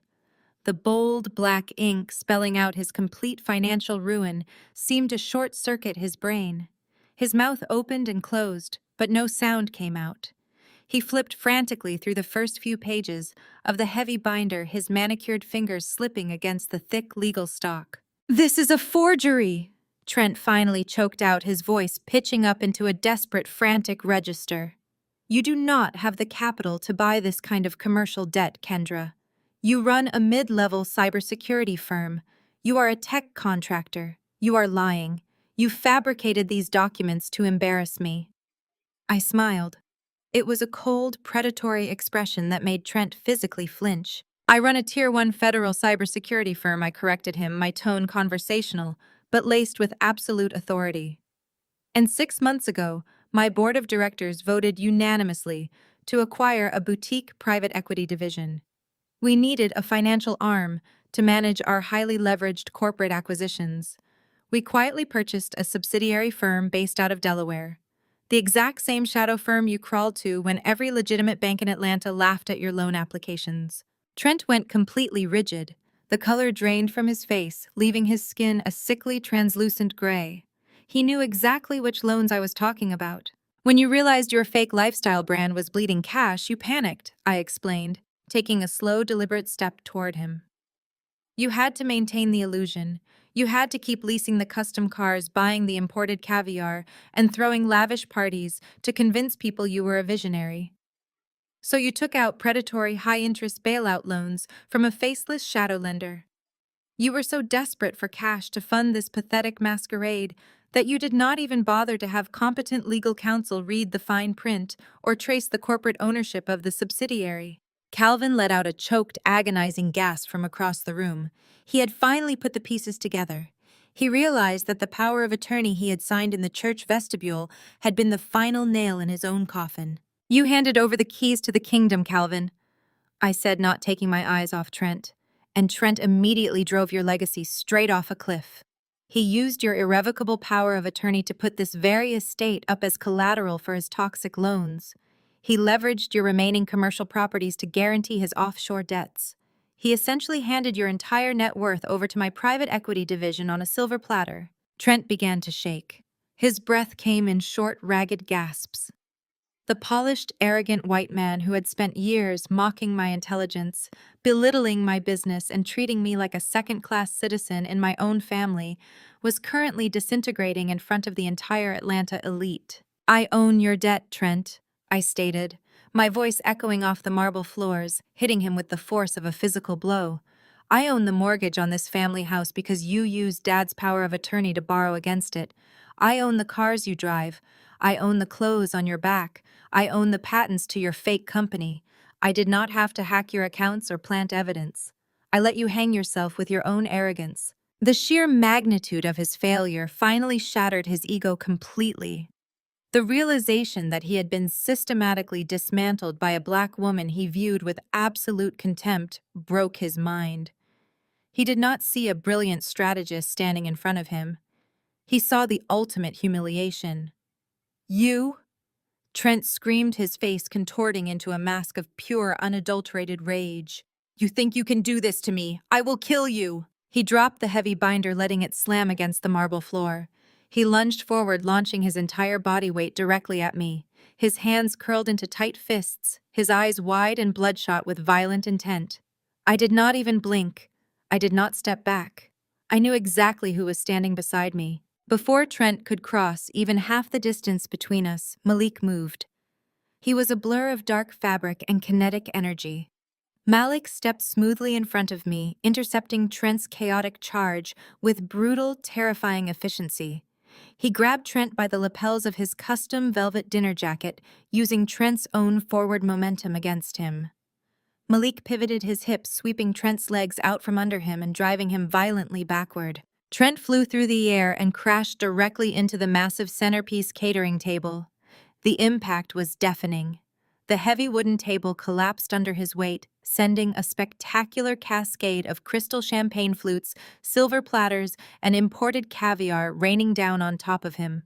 A massive ice sculpture of Trent's fake company logo shattered into 1,000 jagged pieces, covering him in freezing shards. The party guests shrieked and scattered, scrambling away from the wreckage. Valerie let out a high-pitched theatrical scream, burying her face in Calvin's chest. Calvin just stood there, completely catatonic, watching his son-in-law thrash around in a pile of broken glass and ruined appetizers. Malik stood over the wreckage, straightening his suit jacket. He did not even look out of breath. He rested his hand casually near the inside pocket of his jacket, a silent but clear warning to anyone who might consider intervening. "Stay down," Malik commanded, his voice a low, dangerous rumble. Trent groaned, rolling onto his side. His custom suit was soaked in champagne and smeared with expensive fish eggs. A long, shallow cut across his cheek bled freely, dripping onto his white collar. He looked absolutely pathetic, a broken fraud exposed for the entire world to see. The distant wail of police sirens began to echo through the affluent neighborhood. Malik had timed the dispatch perfectly. The authorities were arriving to secure the premises and formally initiate the asset seizure. The hostile takeover was officially complete. I looked down at Trent, feeling absolutely nothing. No pity, no vindication, just the cold, sterile satisfaction of a successfully executed operation. He was a parasite, and I had exterminated him. But the silence in the room was suddenly broken by the sharp, rhythmic clicking of high heels. Jada stepped down from the bottom of the grand staircase. She did not look panicked. She did not look horrified by the destruction of her husband's empire or the physical wreck he currently was. She walked slowly toward the center of the room, her silver sequined gown catching the light. She reached the collapsed catering table. Trent reached a shaking hand up toward her, silently begging for help. Jada did not bend down. She did not offer him her hand. She deliberately and coldly stepped right over his groaning body. Her silver stiletto heel planted firmly just inches from his bleeding face as she crossed the wreckage to stand directly in front of me. Jada looked me up and down. Her face was a mask of calculating absolute calm. The vapid, spoiled country club princess facade she had worn her entire life had completely vanished. In its place was a sharp, predatory intelligence that I had never seen before. "You think you are so smart?" Jada said, her voice steady and chillingly quiet. "You think you figured it all out? You think you trapped the big bad mastermind?" She let out a soft, dry laugh, shaking her head slowly. "Trent is an idiot," Jada continued, gesturing down at her husband with a dismissive flick of her wrist. "He is a loud, arrogant distraction. He could not run a lemonade stand, let alone an international offshore money laundering operation." I narrowed my eyes, suddenly feeling a cold spike of adrenaline hit my bloodstream. The pieces on the board were shifting in a way I had not anticipated. "Trent did not steal your identity for those offshore accounts," Jada said, stepping closer until we were mere inches apart. "I did." I stared at Jada. The words hung in the humid air of the grand foyer, completely silencing the remaining murmurs of the fleeing guests. Trent stopped groaning on the floor. He pushed himself up onto his elbows, his bleeding face twisting into an expression of absolute betrayal. He looked at the woman he had married, the woman he thought he was providing for, and realized he had been nothing more than a highly expendable pawn. Jada did not even glance down at him. Her eyes were locked onto mine, blazing with a toxic, manic energy that had been brewing beneath her perfect country club exterior for her entire life. She stepped closer, her silver heels crunching over the shattered ice and broken crystal. She was shedding the victim routine entirely. The terrified innocent wife act was gone. "You really thought Trent was a criminal mastermind?" Jada asked, a sharp, cruel laugh escaping her perfectly painted lips. "Look at him, Kendra. He is a pathetic, glorified salesman. He barely passed his accounting exams. When he found out Dad had leveraged the employee pension funds, he came to me, sweating and shaking, terrified of what to do. He wanted to report it. He wanted to be the hero. I was the one who told him to use it. I was the one who realized we had the ultimate leverage." Calvin let out a choked, agonizing sound. Valerie grabbed his arm, her face a mask of complete denial. "Jada, no." Valerie whimpered, stepping forward. "Do not say these things. You are just upset. The stress is making you confused." "I am not confused, Mother." Jada snapped, her voice echoing sharply against the marble columns. "I am finally claiming credit for my own work." She turned her attention back to me, her eyes narrowing with a deep, venomous jealousy. "I have hated you for as long as I can remember, Kendra. I hated your independence. I hated the way you looked at us like we were insects playing a meaningless game. You refused to follow the rules. You refused to smile and nod and marry some boring executive. You moved away. You built your cybersecurity firm. You made your own millions. And every single time you succeeded, it made my life look like a hollow, pathetic joke." Jada took another step forward, invading my personal space. I smelled the heavy, expensive perfume she wore, a scent bought with my stolen money. "I played the game perfectly," Jada hissed, her voice trembling with rage. "I was the golden child. I stayed home. I smiled for the church directories. I married the man Dad approved of. I did everything right. And what did I get for it? A husband who could not even afford my shoe collection. A father who was secretly bankrupting the family to save his own pride. I realized very quickly that being the golden child does not pay the bills. I wanted the lifestyle you had, Kendra. But I refused to work 80-hour weeks to get it. I wanted my millions handed to me." "So you set up your own husband," I stated, keeping my voice perfectly flat, refusing to give her the emotional reaction she was so desperate to provoke. "I engineered him." Jada corrected, a smug, superior smile spreading across her face. "Trent was easy to manipulate. He was so desperate to prove he belonged in our tax bracket that he would do anything I suggested. I was the one who slipped into Dad's home office while he was at his charity galas. I knew the combination to his safe. I took his social security card. I took the deeds to the commercial properties. And I found your old banking details. Jada laughed again, a sound that made my skin crawl. Do you remember that joint trust account Mom forced us to open when we were teenagers? The one she said was for our college emergencies. You closed your side of it years ago, but the routing numbers were still active in Dad's master ledger. I dug them out. I handed everything to Trent on a silver platter. I told him exactly how to structure the offshore accounts in the Cayman Islands. I told him which gambling syndicates would wash the money without asking questions. I funded my Birkin bags, my trips to Monaco, this entire lavish party using your money and Dad's credit. You bled your own family dry, I said, my voice dropping to a lethal whisper. You drained Dad's legacy and stole my federal funds just to buy designer clothes and watch me fail. Watching you fail was the best part.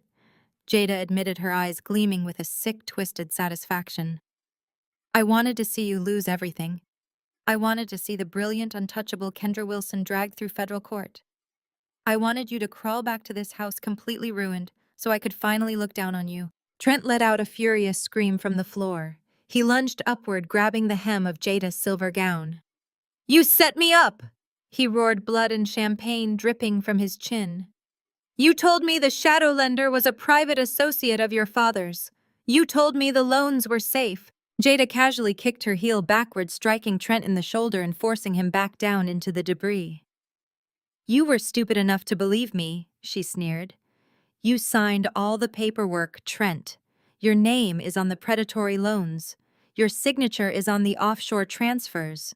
I never touched a single digital terminal. I made you press every button.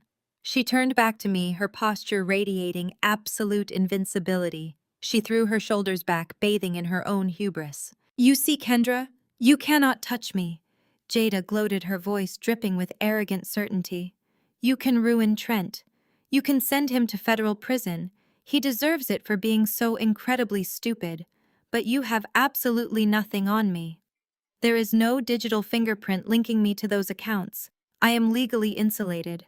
I did not react. I simply watched her perform, letting her dig the hole as deep as she possibly could. And even if you tried to drag my name into this, Jada continued, gesturing broadly to our parents, standing near the patio doors.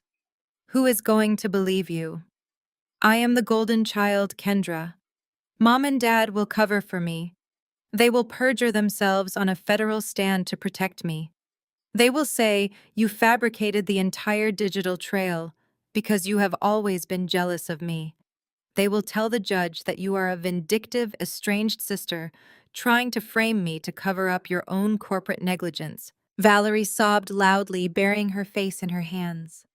Calvin stared at the floor, physically unable to look at either of his daughters. Their silence was a deafening confirmation. Jada was right. They would protect her. They would help her destroy me just to maintain the illusion of their perfect family. You have no proof I authorized anything, Jada declared, stepping back and crossing her arms over her chest. You have no recordings. You have no paper trail. It is your word against the pristine reputation of the Wilson family. You lose, Kendra. You finally lose. I let her words hang in the air for 5 full seconds. I let her savor the false taste of absolute victory. I let her feel the rush of believing she had completely outsmarted me. Then I slowly unclasped the top of my emerald green clutch. I reached inside and pulled out my smartphone. I did not look angry. I did not look defeated. I looked exactly like the apex predator I was. I tapped the screen once, unlocking the device and turning the display around so Jada could clearly see it. Jada's smug smile froze. Her eyes locked onto the glowing screen. It was not a recording application. It was not a simple audio file. It was an active, highly encrypted video conference interface. The screen was split into 4 separate viewing panes. In the top left corner was the feed from the front-facing camera of my phone, showing Jada's horrified face in real time. In the other 3 panes sat 3 individuals sitting in a stark, brightly lit conference room. They were wearing dark suits with federal badges clearly visible on their lapels. The red recording indicator pulsed steadily in the top right corner of the screen. Jada's breath hitched. The color drained from her perfectly contoured face, leaving her looking like a wax mannequin. She took a stumbling step backward, her stiletto heel catching on a piece of broken wood from the catering table. "I do not need proof, Jada," I said, my voice ringing with crystal clear devastation. I stepped forward, closing the distance she had just created. I held the phone up higher, ensuring the camera captured every angle of her panicked, trembling face. "You just gave a full, detailed confession directly to the lead federal fraud investigators on this live feed." The silence that followed was absolute. The federal agents on the screen watched her with cold, professional detachment. Jada opened her mouth to speak, to deny it, to spin another lie. But the reality of the trap she had blindly walked into crushed the breath from her lungs. She had arrogantly laid out every single detail of her international money laundering scheme, her theft of federal funds, and her conspiracy to commit wire fraud. And she had broadcast it directly to the exact people who possessed the power to put her in a concrete cell for the next 20 years. The flashing red and blue lights of the police cruisers finally illuminated the grand foyer, casting long, chaotic shadows across the marble walls. Heavy boots pounded against the front steps. Malik stepped forward, securing the perimeter around Trent and Jada. He looked at me, offering a single respectful nod. The operation was complete. The golden child was going to federal prison, and the Wilson family legacy was officially mine to dismantle. 7 days. That was exactly how long it took for the absolute reality of my sister's federal confession to fully process through the bureaucratic machinery of the Department of Justice. While the grand jury quietly convened to hand down the formal sealed indictments, my family decided to engage in a spectacular display of collective delusion. The annual Atlanta Elite Charity Gala was the crown jewel of the city's high society social calendar. It was a mandatory appearance for the wealthy, the powerful, and the desperate. My mother, Valerie, fell squarely into the latter category. Valerie had spent the entire week aggressively burying her head in the sand. She completely ignored the fact that her husband's empire was frozen, that her golden child had confessed to international money laundering, and that her son-in-law was facing decades in federal prison. She insisted that the family attend the gala to simply maintain appearances. She truly believed that if she wore her finest custom Oscar de la Renta gown and smiled brightly enough, the federal prosecutors would simply go away. She wanted to project a united, untouchable front to the very people who were already whispering about their impending downfall. I stood in the shadowed alcove near the grand entrance of the Biltmore Ballroom, watching them attempt to play their usual parts. The massive room was breathtaking, draped in white silk and illuminated by thousands of cascading crystal chandeliers. 500 of Atlanta's most influential figures mingled, holding champagne flutes and exchanging perfectly manicured pleasantries. And right in the center of the room, my family was suffocating in their own hubris. Trent looked absolutely horrific. He had managed to post a heavily leveraged bail after his initial arrest, using a shady bondsman and liquidating the very last of his hidden assets. He was sweating profusely through his rented tuxedo, shifting his weight nervously from foot to foot. He kept glancing at the exits, terrified that every waiter or security guard was an undercover federal agent waiting to drag him back to a holding cell. Calvin stood beside him, looking like a ghost. My father was physically present, but his eyes were completely hollow, entirely checked out of the reality he had created. But Jada was the true spectacle. She was terrified. I could see the frantic, rapid pulse at the base of her throat and the slight tremor in her hands, but her ego simply would not allow her to hide in the shadows. She had to prove she was still the golden child. She had to prove she was still better than me. The heavy thumping of the bass from the string quartet faded as the event organizer took the stage, tapping the microphone to command the room. It was time for the evening's keynote presentations. Jada had somehow manipulated her way into presenting the prestigious Community Pillar Award, a title so steeped in irony, it was almost poetic. She smoothed the front of her backless crimson dress pasted on her most radiant fake smile and glided up the carpeted steps to the acrylic podium.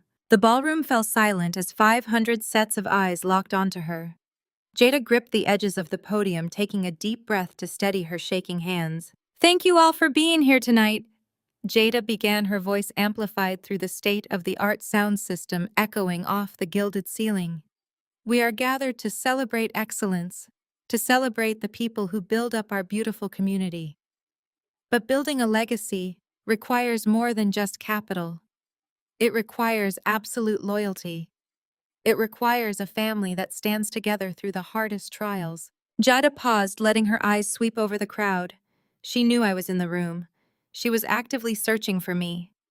When her eyes finally found me standing perfectly still in the shadows near the back doors, her fake smile sharpened into a vicious, condescending sneer. She leaned closer to the microphone, deciding to use this massive public platform to humiliate me one final time. "Unfortunately, not everyone understands the sacred bond of family." Jada continued, her tone shifting from warm to dripping with passive-aggressive venom. "Sometimes the people closest to you are the ones who try to tear you down. They let their own bitter jealousy blind them. They fabricate lies and orchestrate toxic campaigns simply because they cannot stand to see you shine. They try to destroy the very family that gave them everything because they lack the grace to keep up with our level of excellence.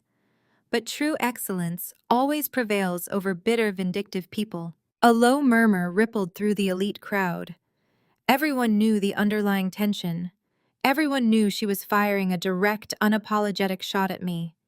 Jada lifted her chin, completely bathing in her own manufactured hubris. She truly believed that because the formal indictments had not yet been unsealed, she was completely untouchable. She thought she had won the public relations war. I did not flinch. I did not break eye contact. I simply offered her a cold, tight smile, turned on my heel, and slipped out the back doors. I walked briskly down the carpeted service hallway, heading directly toward the elevated audiovisual control booth that overlooked the entire ballroom. Malik was already inside. He had quietly intercepted the hired technicians 10 minutes prior, generously compensating them to take an unexpected early coffee break. The small, dark room was filled with glowing monitors and complex mixing boards. Malik stepped back, gesturing to the primary control terminal. "The drive is connected and the bypass is active," Malik stated, his voice a low, professional rumble. "You have absolute control of the main feed." I stepped up to the glowing monitors. I looked down through the tinted glass window at the ballroom below. Jada was still speaking, still leaning into the microphone, preparing to announce the award recipient. I placed my hands on the console. It was time to pull the curtain down on this pathetic theater. I engaged the master override switch. Down in the ballroom, the microphone Jada was speaking into suddenly emitted a sharp, piercing screech of electronic feedback. Jada gasped, stumbling backward and covering her ears. The gentle ambient lighting in the ballroom instantly dimmed, plunging the space into shadows. The crowd let out a collective sound of confusion. Before anyone could ask what was happening, the massive 20-foot projector screen suspended directly behind the stage flickered violently to life. It did not display the charity logo. It displayed the stark, unforgiving reality of Trent and Jada's true financial existence. The screen was split into 3 massive, highly magnified panels. The first panel displayed live, unredacted screenshots of Trent and Jada's joint banking portals. The numbers were entirely displayed in bold, glaring red font. There were zeroed-out checking accounts. There were massive negative balances on highly leveraged credit cards. The entire room could clearly read the brutal reality that the couple standing on stage, parading their wealth, was currently drowning in millions of dollars of insurmountable debt. The second panel displayed high-resolution scans of official legal documents, a formal notice of default, an active foreclosure warning from a shadow lending firm. The documents explicitly listed the primary address of the very house Calvin and Valerie were currently living in.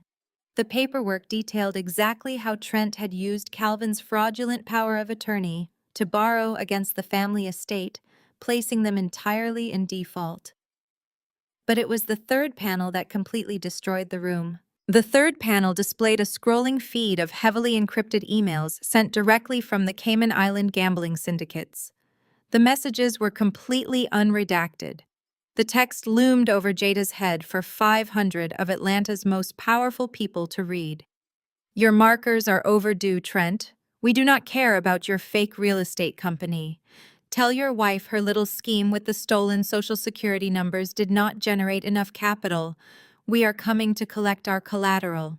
The silence in the Biltmore ballroom was absolute and terrifying. It was the sound of a dynasty instantly evaporating. Then the whispers began. The whispers rapidly escalated into loud, audible gasps of horror and blatant disgust. The elite guests pointed at the screen, pointing at the undeniable proof of money laundering, illegal gambling, and complete financial destitution. Valerie stood near the front row, staring up at the 20-foot projection of her impending homelessness and absolute social ruin. The thick layer of denial she had worn like armor finally shattered. She let out a short, high-pitched wheeze, her eyes rolling back into her head. Valerie collapsed directly onto the silk-covered floor in a dead faint, her Oscar de la Renta gown pooling around her. On the stage, Jada spun around to look at the screen. Her jaw dropped open. The microphone slipped from her trembling fingers and clattered loudly against the podium. She looked out at the sea of disgusted faces, her entire false identity burning to ash in real time. Trent did not freeze. The sheer primal terror of seeing his syndicate threats broadcast to a room full of billionaires triggered an immediate flight response. He was sweating profusely, his eyes darting frantically around the ballroom. He abandoned his wife on the stage, completely ignoring his fainting mother-in-law. Trent shoved his way through the crowd of stunned guests, roughly pushing a waiter aside as he sprinted desperately toward the main double doors of the ballroom. He thought he could run. He thought he could escape the consequences one last time. He reached the heavy wooden doors and threw his entire body weight against the brass handles. The doors swung outward forcefully, but Trent did not take a single step into the hallway. Standing shoulder to shoulder, completely blocking the exit, were 6 heavily armed federal marshals. They were the exact same marshals who had secured the perimeter at the church a week prior. The lead marshal stepped forward, his hand resting firmly on his tactical belt, his expression entirely devoid of mercy. He looked at Trent, who was panting and trembling, trapped like a rat in a cage. Trent the marshal stated, his voice booming through the sudden quiet of the room, holding up a thick stack of sealed indictments. "You are out of time." Trent shoved his way through the crowd of stunned guests, roughly pushing a waiter aside as he sprinted desperately toward the main double doors of the ballroom. He reached the heavy wooden doors and threw his entire body weight against the brass handles. The doors swung outward forcefully, but Trent did not take a single step into the hallway. Standing shoulder to shoulder, completely blocking the exit, were 6 heavily armed federal marshals. The lead marshal stepped forward, his hand resting firmly on his tactical belt, his expression entirely devoid of mercy. He looked at Trent, who was panting and trembling, trapped like a rat in a cage. Trent the marshal stated, his voice booming through the sudden quiet of the room, holding up a thick stack of sealed indictments.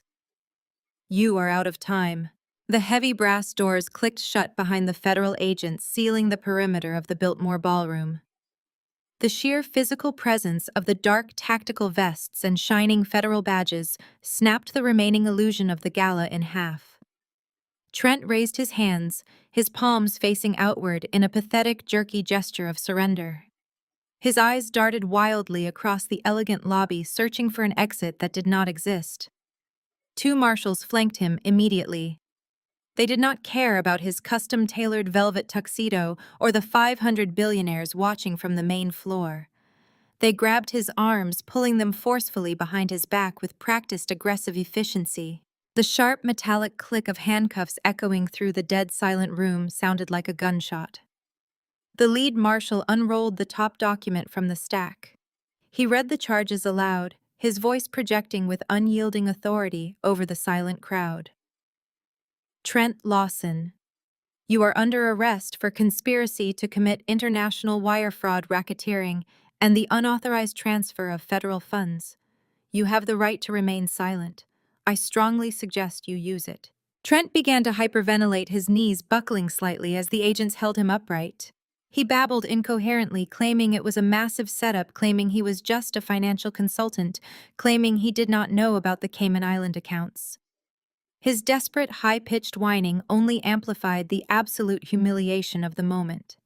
The high society guests took coordinated steps backward, physically distancing themselves from the contagion of a federal criminal.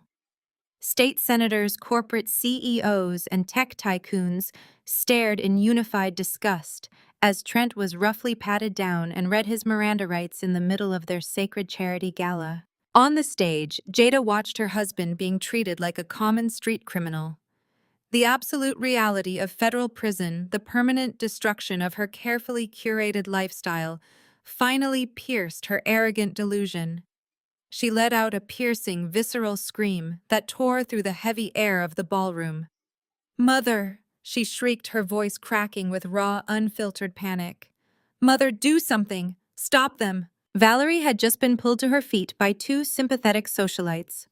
Her hair was heavily disheveled, her expensive Oscar de la Renta gown wrinkled and stained from where she had collapsed onto the floor. Valerie blinked rapidly, struggling to comprehend the waking nightmare unfolding in front of her. She looked at Trent, struggling in his handcuffs. She looked at the massive projector screen, still displaying the stark proof of their financial ruin and the syndicate death threats. And then she looked at Calvin. Calvin stood near the towering floral centerpieces, completely paralyzed. The patriarch of the Wilson family, the man who had spent decades sacrificing his own daughters to protect his pristine reputation, was currently disintegrating. He was surrounded by his peers, by the bank presidents and real estate tycoons he had spent his entire life trying to impress. They were not looking at him with respect or envy. They were looking at him with profound disgust and pity. The elite circle was actively stepping away from him, treating him like a walking liability. Calvin saw his legacy evaporating into thin air. When Valerie reached out a trembling hand toward him, silently pleading for him to use his massive influence to fix this disaster, Calvin did the only thing he knew how to do. He protected himself. He turned his back on his wife and his golden child. He stared straight ahead at the marble wall, refusing to meet Valerie's eyes, refusing to acknowledge Jada's agonizing screams, refusing to intervene. The silence from Calvin was the ultimate betrayal. He was throwing them to the wolves to save whatever miserable fraction of his pride remained intact. Jada saw her father turn away. She saw her mother weeping helplessly into her hands, entirely incapable of altering reality. The vast safety net that had protected Jada from every mistake she had ever made was permanently gone. Two female federal agents detached from the group at the door and began walking purposefully down the center aisle of the ballroom directly toward the stage. They were coming for her.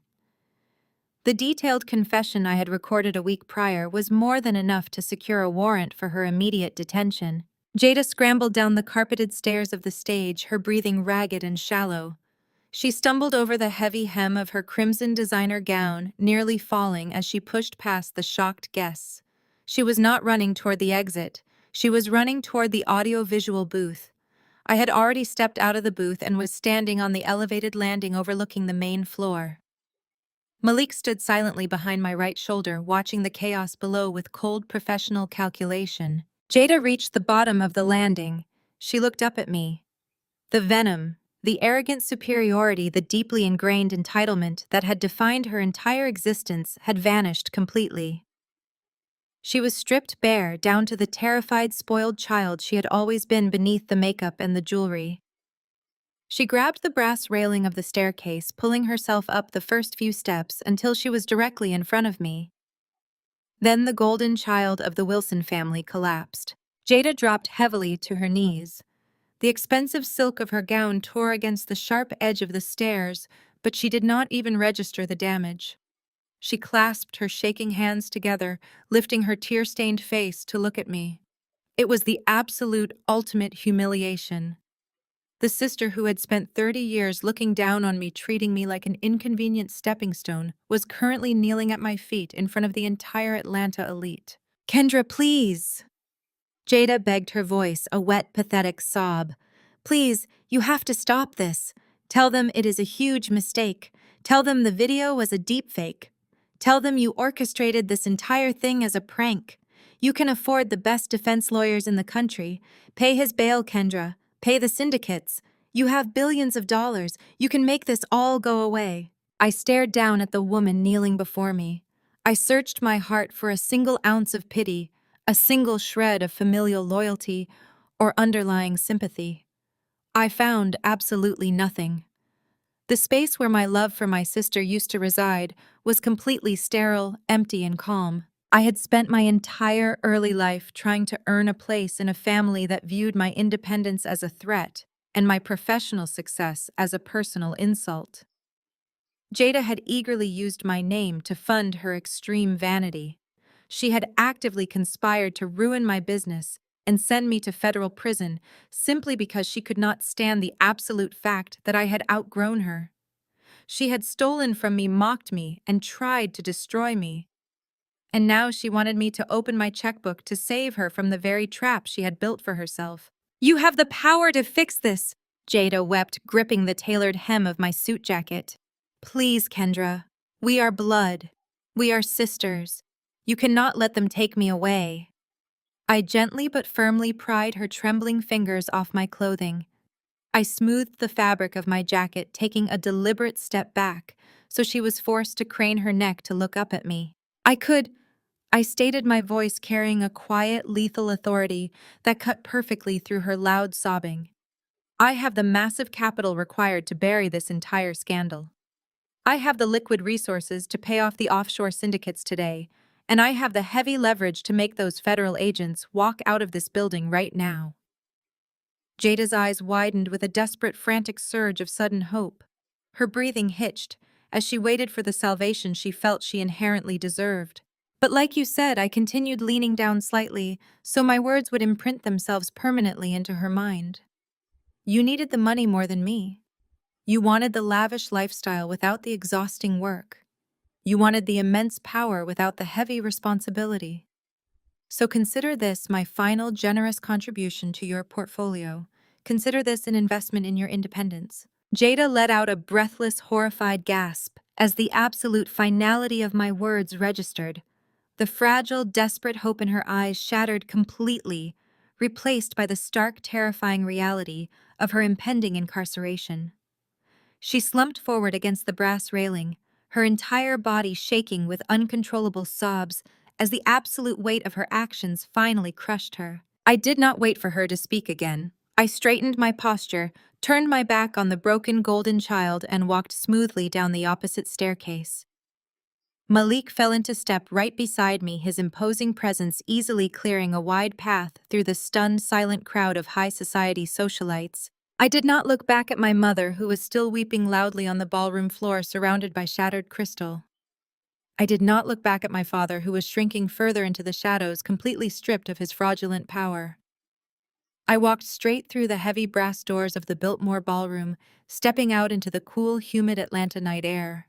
Behind me, I heard the female federal agents reading Jada her Miranda rights, firmly pulling her hands behind her back and detaining her for formal questioning regarding her recorded confession. The toxic empire was officially dismantled, the parasites were permanently exterminated, and for the very first time in my entire life, I was completely free. The morning sun poured through the floor-to-ceiling windows of my corner office, illuminating the pristine white marble floors and the expansive view of the Atlanta skyline. The heavy, soundproof doors of my executive suite usually filtered out the chaotic noise of the city, but they could not stop the frantic commotion spilling out from the reception area. The sharp, raised voices of my parents echoed down the hallway. My head of security stepped into my office, his hand resting casually on his radio earpiece. He looked at me with professional detachment, waiting for my command. "They are demanding entry. Ms. Wilson," he stated, his voice perfectly level. "They bypassed the lobby screening by following a catering delivery cart. Shall I have them escorted out of the building?" I looked down at the polished surface of my mahogany desk. My fingers lightly traced the edge of a thick manila envelope resting perfectly in the center. "Let them in," I said, leaning back into my leather chair. The heavy double doors swung open with a violent crash. Calvin and Valerie stumbled into my office looking absolutely nothing like the polished, untouchable socialites who had attended the charity gala just 12 hours prior. The transformation was staggering. Calvin was missing his signature silk tie, and his expensive dress shirt was completely wrinkled and stained with sweat. His face was a terrifying shade of crimson, and he was breathing heavily as if he had sprinted up all 40 flights of stairs. Valerie looked like she had aged 2 decades overnight. Her perfectly coiffed hair was flattened and frizzy. She wore a pair of oversized dark sunglasses to hide her swollen, bloodshot eyes, but her trembling hands gave away her sheer panic. The heavy gold bracelets on her wrists clattered loudly as she clutched her designer handbag against her chest like a physical shield. They did not look at my expansive office. They did not notice the sleek modern art or the sweeping view of the empire I had built with my own 2 hands. They only saw a bank. They only saw a mechanism to fix their colossal mistakes. Kendra Calvin barked, marching directly toward my desk and slamming his heavy hands down onto the polished wood. You need to wire funds immediately. You need to call your banking contacts right now and set up a clean, untraceable account. I did not flinch. I did not move. I simply looked up at him, maintaining a mask of cold, absolute sterility. "Good morning to you too, Father," I replied, my tone completely conversational. "I assume you did not sleep well." "Do not use that tone with me," Calvin roared, his voice cracking under the intense pressure of his crumbling reality. "This is not a game, Kendra. The federal agents raided our house at 6 o'clock this morning. They took my hard drives, they took my filing cabinets, they took the financial ledgers, and then the banks called. Every single account is frozen. The business accounts, the retirement funds, the offshore trusts. Everything is completely locked down."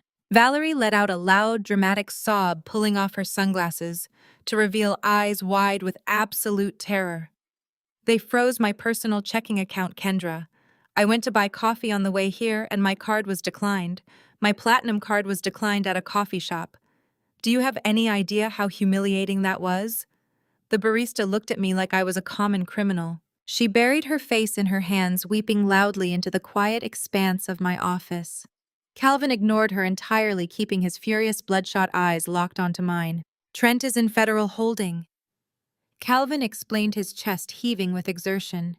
"He is cooperating with the authorities. He is telling them everything about the offshore syndicates and the money laundering. And because that idiot used the power of attorney I gave him, my name is tied to every single fraudulent shell company he created. The Department of Justice thinks I orchestrated the entire thing. They think I used Trent as a front to steal federal funds." "You gave him an irrevocable power of attorney," I stated calmly, folding my hands in my lap. "You handed over complete unmonitored access to your entire financial portfolio to a man you knew was desperate for validation. You did not read the documents. You did not hire independent counsel to verify his investments. You signed your legacy away because he promised you a massive return without any of the heavy lifting." "I did it for the family!" Calvin shouted, slamming his fist against the desk again. "I did it to maintain our standing. You have no idea what it costs to keep this family at the top. You have no idea the pressure I was under to provide for your mother and your sister." I raised an eyebrow, letting a sharp, humorless smile touch the corners of my mouth. "Provide for my sister." I repeated the words, tasting bitter on my tongue. "You mean you needed to fund Jada's endless vanity projects? You needed to pay for her extravagant weddings and her useless luxury brands because she flatly refused to ever get a job. You enabled her entire existence, Dad. And when you finally ran out of legitimate capital, you turned a blind eye while her husband engaged in international wire fraud. You did not do this for the family. You did it to protect your own massive, fragile ego." Calvin's face contorted with a mixture of profound shame and blistering anger. He hated being exposed. He hated looking at the daughter he had always deemed secondary and realizing she held all the cards. "I am your father," Calvin commanded, straightening his posture in a pathetic attempt to assert his patriarchal dominance. "You owe us respect, Kendra. You owe this family your loyalty. I know how much your cybersecurity firm is worth. I read the articles. I know you have billions in liquid assets. You are going to transfer $20 million into a secure trust by noon today. We need to hire federal defense attorneys. We need to secure our legal perimeter. You cannot let us lose the house. You cannot let us lose everything we have built. Valerie rushed forward, gripping the edge of my desk with her manicured fingers. Please, Kendra, she begged, her voice trembling with manufactured maternal affection. Please do this for me. I am your mother. We are blood. If we lose the estate, we lose our entire social circle. The country club has already suspended our membership. My friends will not even answer my text messages. You have to save us. You are the only one who can fix this. I stared at the woman who had spent my entire childhood comparing me to Jada. I stared at the woman who had openly mocked my ambition and told me that starting my own tech company was a foolish, unladylike endeavor. She had never once asked about my business. She had never once visited this office. She only showed up when the golden child finally managed to burn their entire kingdom to the ground. You want me to save the estate? I asked, my voice dropping to a low, dangerous register. Yes, Valerie gasped, nodding frantically, her eyes shining with desperate hope. Yes, please, Kendra, just pay off the debts, clear the liens. It is a drop in the bucket for you. I slowly uncrossed my legs and sat forward, resting my forearms on the desk. I looked directly into Calvin's eyes, watching the arrogant entitlement shimmering just beneath his panic. You do not seem to understand the basic mechanics of what is happening, Calvin, I explained, speaking slowly and deliberately, as if addressing a particularly slow child. Trent took out massive predatory loans from a private equity firm in Delaware to cover the massive losses from Jada's fake lifestyle brand. He used your irrevocable power of attorney to put your primary residence, the family estate, up as the collateral for those highly toxic loans. I know what he did, Calvin snapped impatiently. That is why you need to pay off the holding company. You need to clear the debt before they execute the collateral clause. I reached out and placed my fingertips on the thick manila envelope resting in the center of my desk. I slid the heavy package slowly across the polished wood until it stopped directly in front of Valerie. I am not going to pay off the holding company, I stated, my voice perfectly flat, devoid of any emotion. Why not? Calvin demanded, his face flushing a deeper shade of red. Are you really this vindictive, Kendra? Are you really going to let your own parents become homeless just to prove a point? Because I own the holding company, I replied. The silence that slammed down over the office was absolute and deafening. The ambient hum of the air conditioning suddenly sounded like a roaring engine. Calvin stopped breathing entirely. His mouth opened, but no sound emerged. Valerie stared at me, her eyes wide and completely uncomprehending. I bought the Delaware private equity firm 6 months ago. I continued maintaining steady, unbroken eye contact with my father. I acquired the subsidiary that originated Trent's loans. I watched him leverage your estate. I watched him funnel the money into his illegal syndicates. And I watched him miss his last 3 mandatory payment deadlines. Trent completely defaulted on the loans, Calvin. Calvin took a staggering step backward, his hand gripping the back of a leather guest chair to keep himself from collapsing onto the floor. The realization was physically destroying him. He finally understood the absolute magnitude of the trap he had blindly walked into. As the primary debt holder, I am officially executing my legal right to collect on the defaulted collateral. I stated, my tone clinical and precise. Valerie let out a shaking breath and slowly reached down with trembling fingers. She pulled the flap of the manila envelope open and slid the crisp legal documents out onto the desk. The bold black lettering at the top of the page was impossible to miss. It was a formalized court-ordered 24-hour eviction notice. No, Valerie whispered, dropping the papers as if they had physically burned her hands. No, Kendra, you cannot do this. This is the house you grew up in. This is our home. It stopped being my home the day you told me I would never amount to anything without a husband to support me. I replied, my voice cold as ice. You handed the keys to your kingdom to a fraud because you liked the way he looked in a suit. Now you get to pay the price. I stood up from my desk, smoothing the front of my tailored jacket. I looked down at the two people who had spent my entire life trying to make me feel small. The property belongs entirely to my firm. Now I declared the absolute finality of my words, echoing through the large office. You have until tomorrow morning to vacate my property. If you are not out by 8 a.m., I will have my private security contractors physically remove you and your belongings from the premises. Now get out of my office. The heavy diesel engines of the moving trucks shattered the pristine morning quiet of the affluent neighborhood before the sun had even fully breached the horizon. I stood at the end of the long, sweeping driveway watching the mechanical dismantling of my parents' entire fabricated reality. The massive wrought iron gates were locked wide open. A fleet of my private security contractors in crisp black suits swarmed the property, holding clipboards and executing the formal eviction manifests with absolute brutal efficiency. The front lawn was a chaotic graveyard of discarded luxury. Cardboard boxes were piled haphazardly across the manicured grass. The front doors of the estate were propped open, and burly men were carrying out heavy ornate furniture, custom oil paintings, and imported Persian rugs. Off to the side of the driveway, a separate spectacle of humiliation was unfolding. Jada had somehow managed to post a highly restricted bond the night before, likely by liquidating the very last piece of jewelry she had hidden away.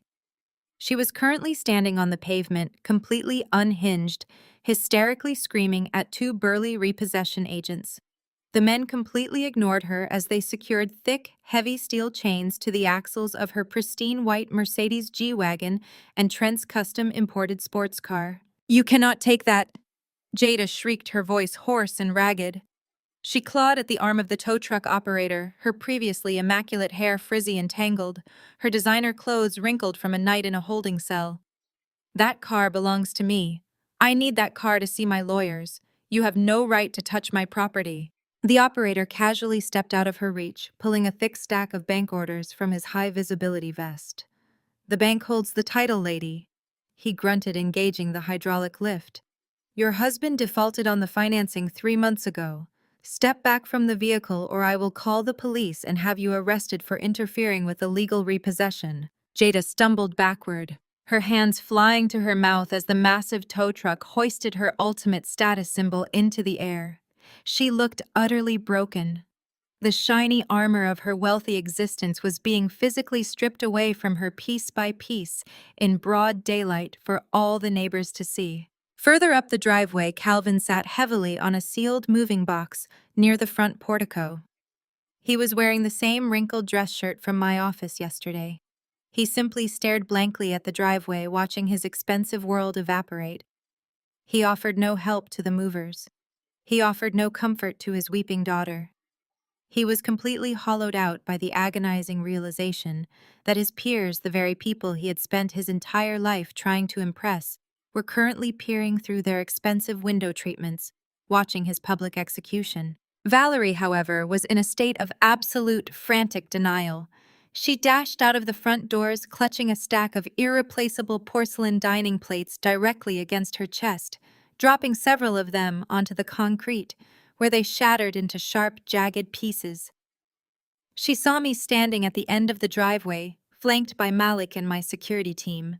She dropped the remaining plates and ran directly across the grass toward me. "Kendra!" Valerie cried out, throwing her arms wide in a desperate theatrical plea. "Kendra, please stop them. You have to call this off right now. You are embarrassing us in front of the entire neighborhood." I did not move. I did not soften my expression. I watched her approach with the cold, clinical detachment of an outside observer. "You brought this entirely on yourself, Mother," I stated, my voice cutting cleanly through the noise of the hydraulic lifts and the shouting movers. The eviction notice was completely clear. You had until 8 o'clock this morning to vacate the premises. It is now 8:15. My team is simply accelerating your departure." Valerie collapsed onto her knees right there on the damp grass. She buried her face in her hands, sobbing with a loud, wailing intensity designed to inflict maximum emotional damage. "How can you do this to your own mother?" Valerie wept, looking up at me with mascara running down her cheeks. "Think of the sacrifices I made raising you. Think of the hours I spent ensuring you had a roof over your head. I gave you life, Kendra. I clothed you and fed you, and this is how you repay my love." How can you leave your own mother homeless? We have absolutely nothing left. The banks froze everything. Where are we supposed to go? I looked down at the woman who had spent my entire childhood pointing out my flaws. I remembered the sheer number of times she had looked past me to praise Jada. I remembered her telling me my business ambitions were a waste of time. I reached slowly into the tailored pocket of my suit jacket. My fingers wrapped around a small, cold metallic object. I pulled my hand from my pocket and extended it toward her. Dangling from my index finger was a cheap brass key attached to a plain plastic keychain. Valerie stopped crying. She looked at the key, her eyes widening with a sudden, desperate spark of hope. She thought I was handing her the keys to a luxury condo. She thought I was offering her a high-end penthouse in Buckhead. She reached up with a trembling hand and took the key from my finger. "What is this?" Valerie asked, her voice barely a whisper. I reached into my other pocket and pulled out a folded sheet of standard white printer paper. I dropped it onto the grass directly in front of her knees. "That is the address to a very modest 2-bedroom apartment on the south side of the city." I explained, my voice perfectly level. "It has functioning plumbing, a small kitchenette, and bars on the first-floor windows for your security. I prepaid the lease for exactly 12 months. Valerie stared at the folded paper on the grass as if it were a venomous snake. The south side, she choked out, her face contorting with profound horror. "You expect us to live in a low-income neighborhood. We cannot live there, Kendra. It is dangerous. It is entirely beneath us." "It is exactly the kind of place you always told me I would end up in," I replied, locking my eyes onto hers and letting the full weight of my icy resolve crash down on her. "You told me my independence would leave me destitute. You told me I would fail without a wealthy husband to support me. Welcome to my level, Mom." Valerie opened her mouth to argue, to scream, to beg for a better accommodation, but the sheer terrifying finality in my eyes stopped the words dead in her throat. "The 12-month lease gives you exactly 1 year to find employment and secure your own financial future." I continued, turning away from her and looking toward the house. "My security team will finish packing your essential clothing and transport it to the new address. The luxury items, the furniture, the art, and the electronics belong to my firm to offset the massive defaulted debt you dumped on my ledger." I looked back down at her one final time. "Do not ever contact me again." I turned on my heel and walked away, the sound of the diesel tow trucks drowning out the last pathetic sobs of the Wilson family. A month passed in a blur of aggressive corporate expansion and unprecedented peace. With the toxic anchor of my family finally severed, my firm thrived with explosive momentum. I secured 3 massive federal contracts, closed the acquisition of a European tech security firm, and doubled my liquid portfolio. My life was a synchronized symphony of high-level meetings, intense strategy, and quiet, luxurious evenings in my downtown penthouse. But desperation breeds a very specific kind of dangerous stupidity. It was a rainy Tuesday night. I was sitting at a private corner table in a high-end steakhouse celebrating a successful quarterly review with Malik and 2 of my lead developers. The ambient noise of the restaurant was a dull, pleasant roar. I was just lifting my wine glass for a toast when a sharp double vibration buzzed against my ribs. I set the glass down immediately. I pulled my heavily encrypted smartphone from my jacket pocket. The screen was flashing with a critical level red alert. It was a localized security ping directly from the internal servers of my private penthouse apartment. Someone had bypassed the biometric scanners in the lobby elevator. Someone was currently inside my home. I tapped the notification instantly, pulling up the live hidden camera feeds from my living room. The high-definition night vision cameras illuminated the sleek, modern interior of my apartment. The feed focused directly on my primary workstation.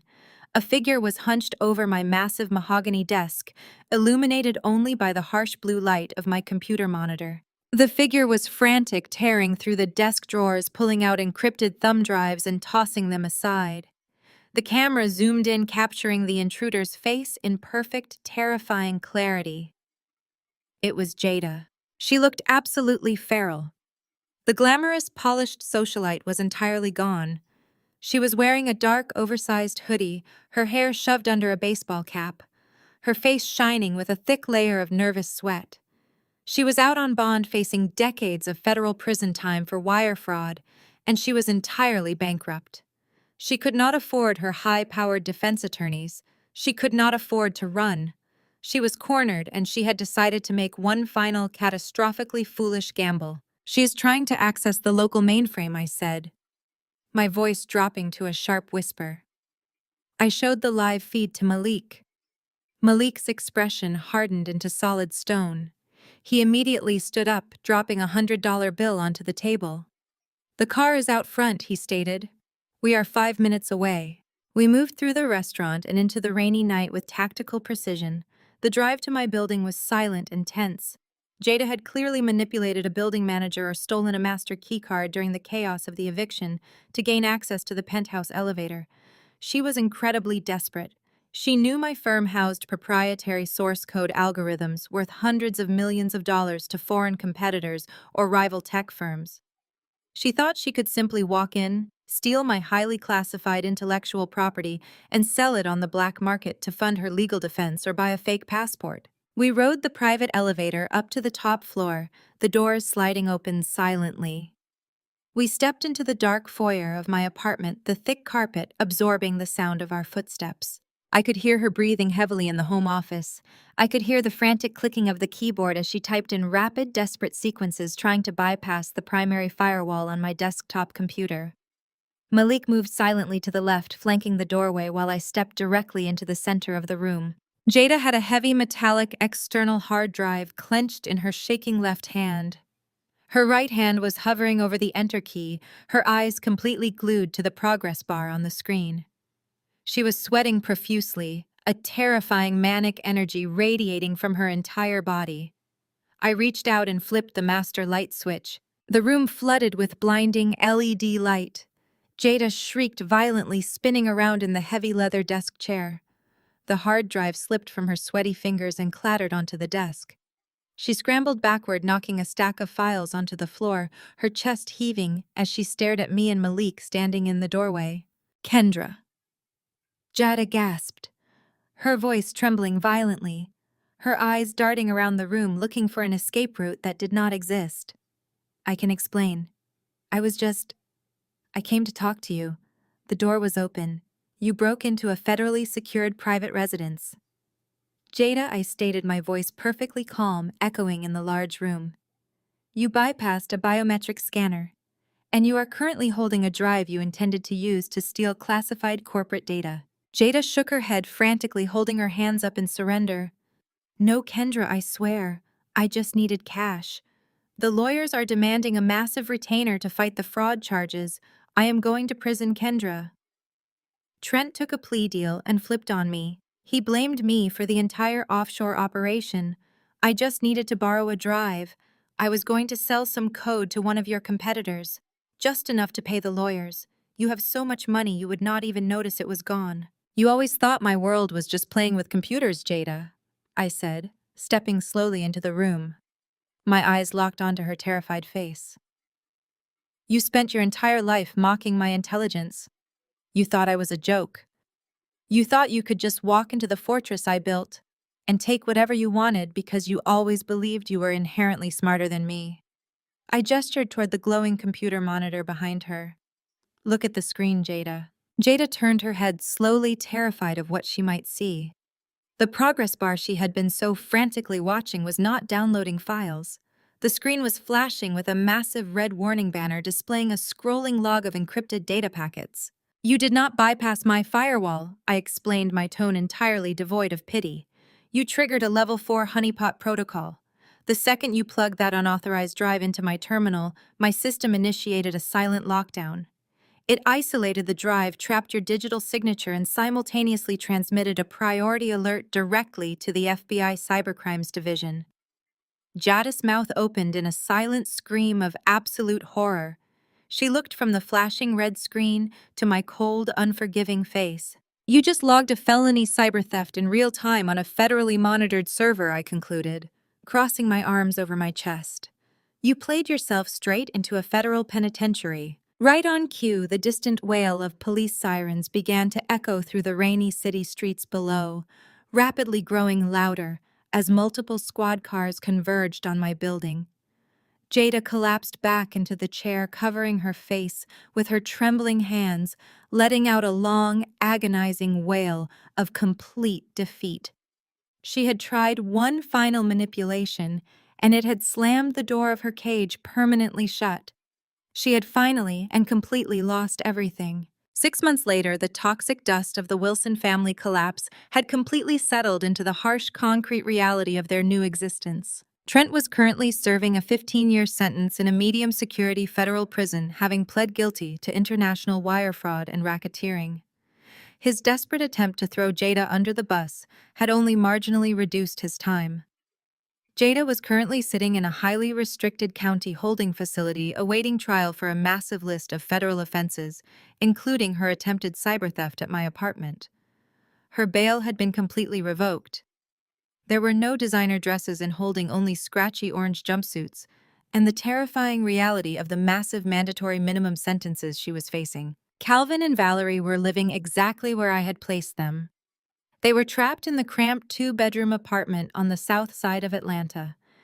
Without their country club memberships, without their luxury cars, and without the shield of their stolen wealth, they were forced to reckon entirely with their own vanity.